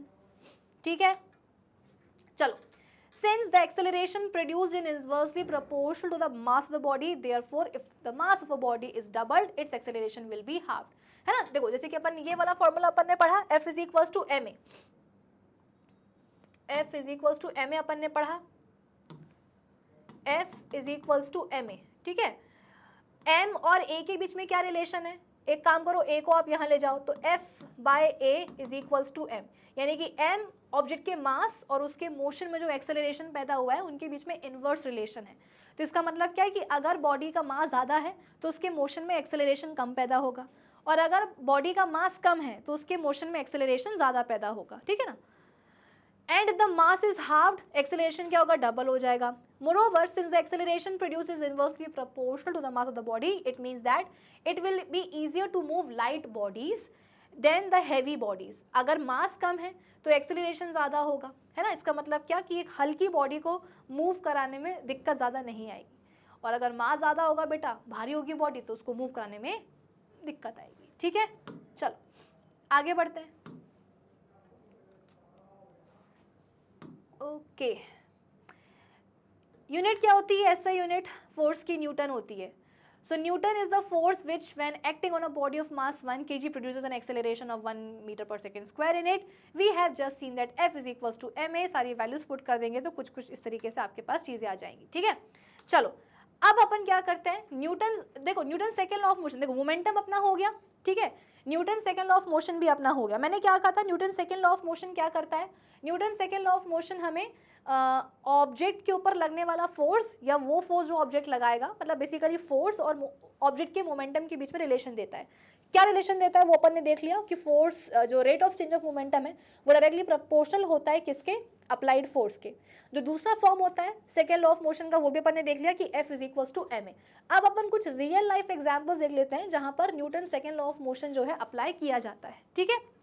यहाँ देखो, इस player को आप देख रहे हो, cricket आप सभी बच्चे देखते ही होंगे, तो जब भी आप किसी प्लेयर को बॉल कैच करते हुए देखते हो तो आप एग्जैक्टली अगर आप उसके मोशन पर गौर फरमाओगे तो आप ये ऑब्जर्व करोगे कि यार जब भी कोई प्लेयर बॉल को कैच करता है ना, तो स्टार्टिंग में उसके हाथ ऐसे ऊपर रहते हैं, है ना, और जब वो कैच करता है बॉल तो धीरे धीरे दोनों हाथ क्या होते हैं, ऐसे नीचे की तरफ आते हैं। ये देखो यहाँ पर भी ऐसे ही चल रहा है। इसका रीजन क्या है, इसका रीजन है वही Newton second law of motion. होता क्या है बेटा कि जब बॉल प्लेयर के हाथ में आती है उस समय बॉल की वेलोसिटी बहुत ज्यादा होती है। भाई बॉल तो मूव कर रही होती ना, तो अपनी मैक्सिमम वेलोसिटी के साथ बॉल मूव कर रही होती है। अब अगर इतनी, सपोज मैं तो कहती हूँ कि अगर अपन एक एग्जांपल ले लें, मान लो कि बॉल 100 मीटर पर सेकेंड की वेलोसिटी के साथ ट्रैवल कर रही होती है, और जैसे ही वो बॉल प्लेयर के हाथ में आती है बेटा, तो बॉल तो भाई रेस्ट पर आ जाएगी ना। जब तक वो हवा में है बॉल मूव करेगी अपनी मैक्सिमम वेलोसिटी के साथ। जैसे आप उसको कैच करोगे, अब आप बॉल आपके हाथ में आएगी, प्लेयर के हाथ में आएगी, उसकी वेलोसिटी क्या हो जाएगी, एकदम से 0 हो जाएगी। मास बॉल का नहीं बदलेगा, बदलेगी उसकी वेलोसिटी, वो भी एकदम से। आ रही है बात समझ में, यानी कि जो मतलब मोमेंटम बदलेगा ना बॉल का, मास वही है, वेलोसिटी बदलेगी जब आप उसको कैच करोगे तो, क्योंकि वो रेस्ट पर आ जाएगी। तो वेलोसिटी बदलने का मतलब क्या है, मोमेंटम बदल रहा है। और अभी अभी अपन ने देखा था, कुछ देर पहले ही अपन ने देखा था कि रेट ऑफ चेंज या चेंज इन मोमेंटम और फोर्स के बीच में क्या रिलेशन होता है। देखो ना, अपन ने देखा था कि नहीं देखा था, यहाँ देखो, चेंज इन मोमेंटम और फोर्स के बीच में क्या होता है, डायरेक्ट प्रोपोर्शनलिटी का रिलेशन होता है कि नहीं होता, कि अगर फोर्स से ज्यादा लगा तो मोमेंटम में चेंज ज्यादा आएगा, क्योंकि वेलोसिटी में ज्यादा बदलाव आएगा। अगर फोर्स कम लगेगा तो मोमेंटम में चेंज भी कम होगा, क्यों, क्योंकि वेलोसिटी में जो चेंज है वो भी कम आएगा। ये अपन ने देखा था कि नहीं देखा था। और इसी का उल्टा मैंने आपको बताया था कि अगर मोमेंटम में ज्यादा चेंज आ रहा है, कैसे, यदि वेलोसिटी ज्यादा चेंज हो रही है तो फोर्स ज्यादा लगेगा, और अगर मोमेंटम में चेंज कम आ रहा है, यानी कि वेलोसिटी चेंज तो हो रही है लेकिन कम हो रही है, तो फोर्स कम लगेगा।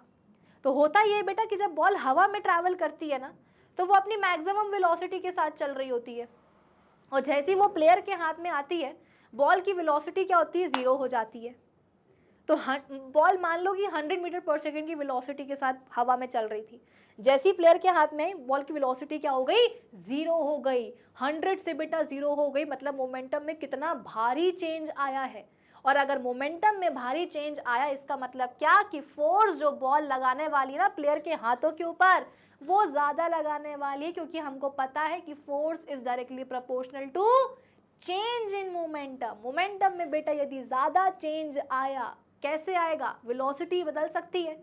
तो अगर ज़्यादा भयंकर तरीके से वेलोसिटी बदली, यानी कि अगर मोमेंटम ज़्यादा चेंज हुआ तो बॉल बेटा प्लेयर के हाथ के ऊपर ज़्यादा फोर्स लगाएगी, और इतना ज़्यादा फोर्स लगने से क्या होगा बेटा, प्लेयर के हाथों में डैमेज हो सकता है, हाथ फट सकते हैं। तो ये फोर्स कम करने के लिए, इम्पैक्ट कम करने के लिए क्या तरीका होता है? हमने ये तो पढ़ लिया कि force is directly proportional to change in momentum, लेकिन ये भी तो देखो कि force is inversely proportional to the time taken by the body to change its velocity. Direct proportionality के रिलेशन में कौन है? फोर्स और चेंज इन मोमेंटम। लेकिन इनवर्स प्रोपोर्शनलिटी के रिलेशन में कौन है? फोर्स और वेलोसिटी या मोमेंटम को जो टाइम लगा है चेंज होने में ना, उस टाइम के। कहने का मतलब यह है कि यदि वेलोसिटी चेंज हो रही है, ज़्यादा चेंज हो रही है, मोमेंटम ज़्यादा चेंज हो रहा है, वो भी कैसे? कम समय में। अगर समय कम लगेगा ना बेटा तो फोर्स ज़्यादा लगेगा, क्योंकि देखो ना फोर्स और टाइम के बीच में क्या है? इनवर्स रिलेशन है ना। तो अगर मोमेंटम चेंज हो रहा है कम समय में तो फोर्स ज़्यादा लगेगा, और अगर मोमेंटम चेंज हो ज़्यादा समय में, कि हाँ वेलोसिटी चेंज तो हो रही है, बॉल की वेलोसिटी 100 से 0 तो हो रही है, लेकिन मतलब समय लेकर के वेलोसिटी चेंज हो रही है, समय लेकर के, ज़्यादा समय लेकर के मोमेंटम क्या हो रहा है? चेंज हो रहा है, तो फोर्स कम लगेगा। और हम यही तो चाहते हैं कि जब हम बॉल को कैच करें, या कोई भी प्लेयर जब बॉल को कैच करे, तो उसके हाथों में फोर्स कम लगे, बॉल कम फोर्स लगाए। तो फोर्स को कम करने के लिए हम क्या करते हैं? टाइम को बढ़ा देते हैं। वेलोसिटी को बदलने में, मोमेंटम, बॉल के मोमेंटम को चेंज होने में, उसकी वेलोसिटी को चेंज होने में जो समय लगने वाला ना बेटा, उस समय को अपन बढ़ा देते हैं, ताकि बॉल जो फोर्स लगाए हाथों पर वो कम लगे। तो इसीलिए होता क्या है कि प्लेयर जब भी बॉल को ऐसे कैच करते हैं ना, तो वो अपने हाथ को ऐसे नीचे की तरफ लेके आते हैं, ताकि हाथ जब ऊपर से नीचे आए तो समय, मतलब बॉल की वेलोसिटी देखो इवेंचुअली होनी ही कम है। बॉल आ रही थी 100 मीटर पर सेकेंड की वेलोसिटी के साथ, जब हाथ में आएगी तो 0 हो जाएगी। लेकिन ये जो वेलोसिटी में चेंज आ रहा है ना बेटा, ये चेंज थोड़े लंबे समय में आए। तो इसीलिए प्लेयर क्या करते हैं? अपने हाथों को ऐसे नीचे की तरफ लेकर के आते हैं, ताकि बॉल की वेलोसिटी तो चेंज हो, लेकिन थोड़े ज़्यादा समय लगा करके चेंज हो। मोमेंटम में चेंज तो आए, लेकिन थोड़ा सा ज़्यादा समय लगा करके मोमेंटम में चेंज आए, ताकि फोर्स कम लगे। बात आ रही समझ में कि नहीं आ रही है? कि फोर्स हम नहीं चाहते हैं कि बॉल ज़्यादा लगा पाए हाथ के ऊपर, तो फोर्स को कम करने के लिए हम क्या करते हैं? टाइम को बढ़ा देते हैं, कि वेलोसिटी में चेंज आ रहा है, मोमेंटम में चेंज आ रहा है बॉल की, लेकिन ये चेंज थोड़े ज़्यादा लंबे समय में आए तो फोर्स कम लगेगा। तो इसीलिए देखो प्लेयर क्या करते हैं? अपने हाथों को ऐसे पीछे लेकर के आते हैं, विथड्रॉ करते हैं, ताकि समय ज़्यादा लगे वेलोसिटी को कम होने में, मतलब चेंज होने में, मोमेंटम को चेंज होने में समय ज़्यादा लगे। आराम आराम से वेलोसिटी चेंज हो, आराम आराम से मोमेंटम चेंज हो, ताकि फोर्स कम लगे। A cricket player या fielder moves his hands backwards on catching a fast cricket ball. This is done to prevent injury to the hands. We can explain as follow. A fast moving cricket ball has a large momentum. In stopping this cricket ball, its momentum has to be reduced to 0. कि जब ball आ रही होती है, बहुत speed रहती है उसकी, तो मोमेंटम ज़्यादा होता है। अब एकदम से आप उसको कैच करोगे तो क्या होगा? वेलोसिटी 0 हो जाएगी, मोमेंटम 0 हो जाएगा। Now when a cricket player moves back his hands on catching the fast ball, then the time taken to reduce the momentum of a ball to 0 is increased. कि ball की velocity 0 होने में, momentum ultimately 0 होने में समय ज़्यादा लगे, तो फोर्स जो है थोड़ा कम लग पाएगा। Due to more time taken to stop the ball, the rate of change of momentum of a ball is decreased, and hence a small force is exerted on the hands of a player, so the hands of player do not get hurt. However, if a cricket player stops a fast moving ball suddenly, then the large momentum of a ball will be reduced to 0 in a very short time. अगर उसने वैसे के वैसे catch कर लिया ball को, तो क्या होगा? एकदम से वेलोसिटी 0 होगी, एकदम से मोमेंटम 0 होगा, बहुत कम समय में मोमेंटम 0 होगा, और अगर समय कम लगेगा मोमेंटम को कम होने में, तो फोर्स ज़्यादा लगेगा, चोट लग सकती है। Due to this, the rate of change of momentum of a cricket ball will be very large, and hence it will exert a large force on the player's hands. The player's hands will get hurt. ऐसा ही case होता है जब कभी player high jump करते हैं ना, है ना। तो जब भी ऐसे प्लेयर्स अपने एथलीट जो होते हैं जैसे हाई जंप करते हैं, तो जंप के बाद वो क्या करते हैं, जिस आप बोल सकते हो कि प्लेटफॉर्म पर वो लैंड करते हैं, वो प्लेटफॉर्म एकदम कंक्रीट का नहीं बना होता है, वो इस तरीके से जैसे सैंड रेत बिछा दी जाती है उस पे आकर के लैंड करते हैं। क्यों? क्योंकि जब प्लेयर जंप करके आता है दोबारा से फ्लोर के ऊपर बेटा, तो उस समय उसकी वेलोसिटी बहुत ज़्यादा होती है। देखो ना, ऐसे पीछे से दौड़ते हुए प्लेयर कूदता है तो उस समय उसकी वेलोसिटी बहुत ज़्यादा होती है। एकदम से जब वो फ्लोर पे आएगा प्लेयर, तो उसकी वेलोसिटी क्या होगी, ज़ीरो हो जाएगी।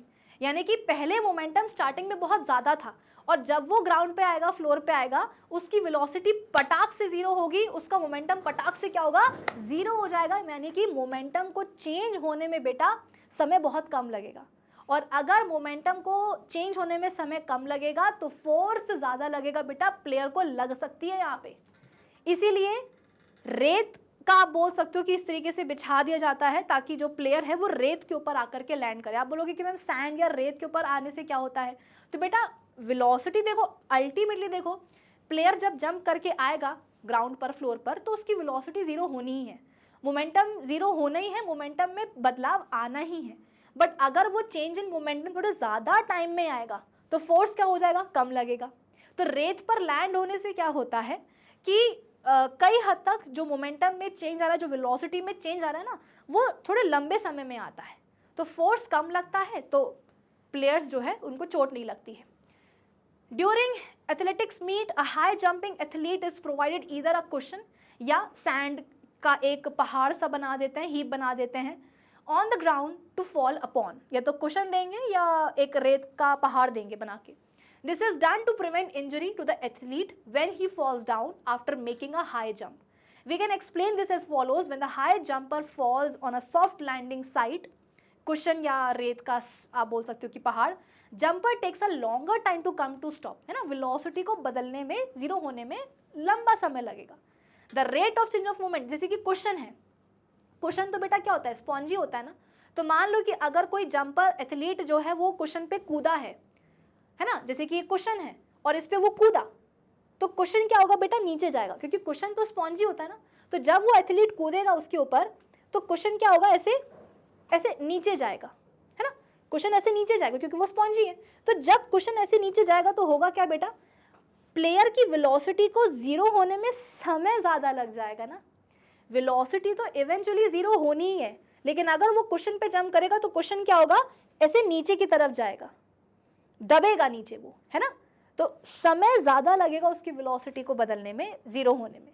तो मोमेंटम को चेंज होने में समय ज़्यादा लगेगा तो फोर्स कम लगेगा। The rate of change of momentum of athlete is less due to which a smaller stopping force acts on the athlete and hence the athlete does not get hurt. Thus, the cushion या sand being soft reduces the athlete's momentum more gently. If, however, a high jumping athlete falls from a height onto a hard ground, momentum अचानक से क्या होगा, zero हो जाएगा और बहुत ही कम समय में। The rate of change of momentum will be large, due to which a large opposing force will act on the athlete. This can cause serious injuries to the athlete. Similarly, बेटा ऐसे ही क्या होता है कि गाड़ियों में जो है बोलते हैं कि वो लगाओ, क्या बोलते हैं उसको, सीट बेल्ट लगाओ। क्यों? गाड़ी जा रही है, भगवान ना करे कभी किसी की गाड़ी का एक्सीडेंट हो गया, है ना, तो क्या होगा, गाड़ी अचानक से हाई स्पीड से रेस्ट पर आ जाएगी, मोमेंटम बहुत कम समय में चेंज होता है, और अगर मोमेंटम कम समय में चेंज हुआ बेटा तो फोर्स ज़्यादा लगेगा। इतना फोर्स कि जो इंसान बैठा है वो गाड़ी का जो आगे का डेक होता है या तो उससे आकर के टक्कर खा सकता है, या वर्स केसेस में क्या होता है, शीशा तोड़ करके बेटा इंसान आगे निकल जाता है। ऐसा ना हो इसलिए सीट बेल्ट लगा के रखते हैं, ठीक है। सिमिलरली जब कराटे प्लेयर आपने देखा होगा कि किस तरीके से अपने हैंड मूवमेंट से वो क्या करते हैं, ईंटों को और जो लकड़ी की जो प्लैंक्स होते हैं उनको वो तोड़ देते हैं। क्यों? पूरा खेल होता है मोमेंटम का। अभी तक हम क्या कर रहे थे, अभी तक जो हम एग्जांपल्स देख रहे थे उसमें हम चेंज इन मोमेंटम जो है उसको हम लंबे समय में करने की कोशिश कर रहे थे ताकि फोर्स कम लगे। यहाँ पर क्या होता है, यहाँ पर मोमेंटम को हम चाहते हैं कि ये जल्दी समय में चेंज हो, मतलब कम समय में, हाँ कम समय में हम चाहते हैं कि मोमेंटम जो है वो चेंज हो ताकि फोर्स ज़्यादा लगे। अगर फोर्स ज़्यादा लगेगा तो जो भी नीचे रखा होगा ईंटें और जो भी है वो टूट जाएगा, क्योंकि भाई तोड़ना है ना, हमें तोड़ने के लिए फोर्स ज़्यादा चाहिए, और फोर्स ज़्यादा कब होगा? जब मोमेंटम में चेंज कम समय में होगा। तो होता क्या है, जो कराटे प्लेयर है वो अपने हाथ को ऐसे जोर से लेकर के आते हैं, ज़्यादा वेलोसिटी के साथ लेकर के आते हैं, और जो सपोज ईंट रखी हुई है उसके ऊपर जा करके दे मारते हैं। तो जैसे ही हाथ आया वो हाई वेलोसिटी के साथ आ रहा था, और जैसे ही वो ब्रिक या प्लैंक के ऊपर आके गिरेगा, वेलोसिटी क्या हो जाएगी? जीरो हो जाएगी। तो वेलोसिटी जीरो होनी है हाथ की, मोमेंटम में चेंज होना ही है, जीरो होना ही है, लेकिन ये जो चेंज इन मोमेंटम है अगर कम समय में होगा तो क्या होगा? फोर्स ज़्यादा लगेगा, और उसी फोर्स से क्या होता है, देखो ऐसे सब टूट जाता है। ठीक है, so this is because karate player strikes the pile of the tiles या स्लैब या जो भी है hand very fast. In doing so, the large momentum of the fast moving hand is reduced to zero in a very short time. This exerts a very large force on the pile of the tiles or the ice slab which is sufficient to break them apart. ठीक है, अब यहाँ पर एक छोटा सा सवाल है कि what force would be needed to produce an acceleration of this in a ball of mass 6 kg. एक बॉल है जिसका मास 6 kg है, कितना फोर्स लगाएं कि उसके मोशन में जो है ना 4 मीटर पर सेकेंड स्क्वायर का एक्सेलरेशन आ जाए? तो आपको पता है कि अभी अभी हमने देखा है Newton second law of motion, force का फॉर्मूला क्या होता है? Mass into acceleration. Mass into acceleration कर दो, जो फोर्स आएगा ना वही फोर्स चाहिए होगा उतना एक्सेलरेशन पैदा करने के लिए, यानी कि 6 × 4 कर दो, कितना आ जाएगा? 24 न्यूटन. तो 24 न्यूटन जो है ना बेटा फोर्स चाहिए होगा इस मास के बॉडी के मोशन में इतना एक्सेलरेशन कॉज करने के लिए. ठीक है, दैट्स इट. तो आज के इस सेशन के लिए बस इतना ही. अब हम मिलेंगे अपने अगले सेशन में, और अगले सेशन में क्या करेंगे? कुछ अच्छे क्वेश्चंस सॉल्व करेंगे डीपीपी के थ्रू. तो मिलते हैं अपने अगले लेक्चर में, तब तक के लिए keep learning with definite success Pathshala. Bye bye, have a great day.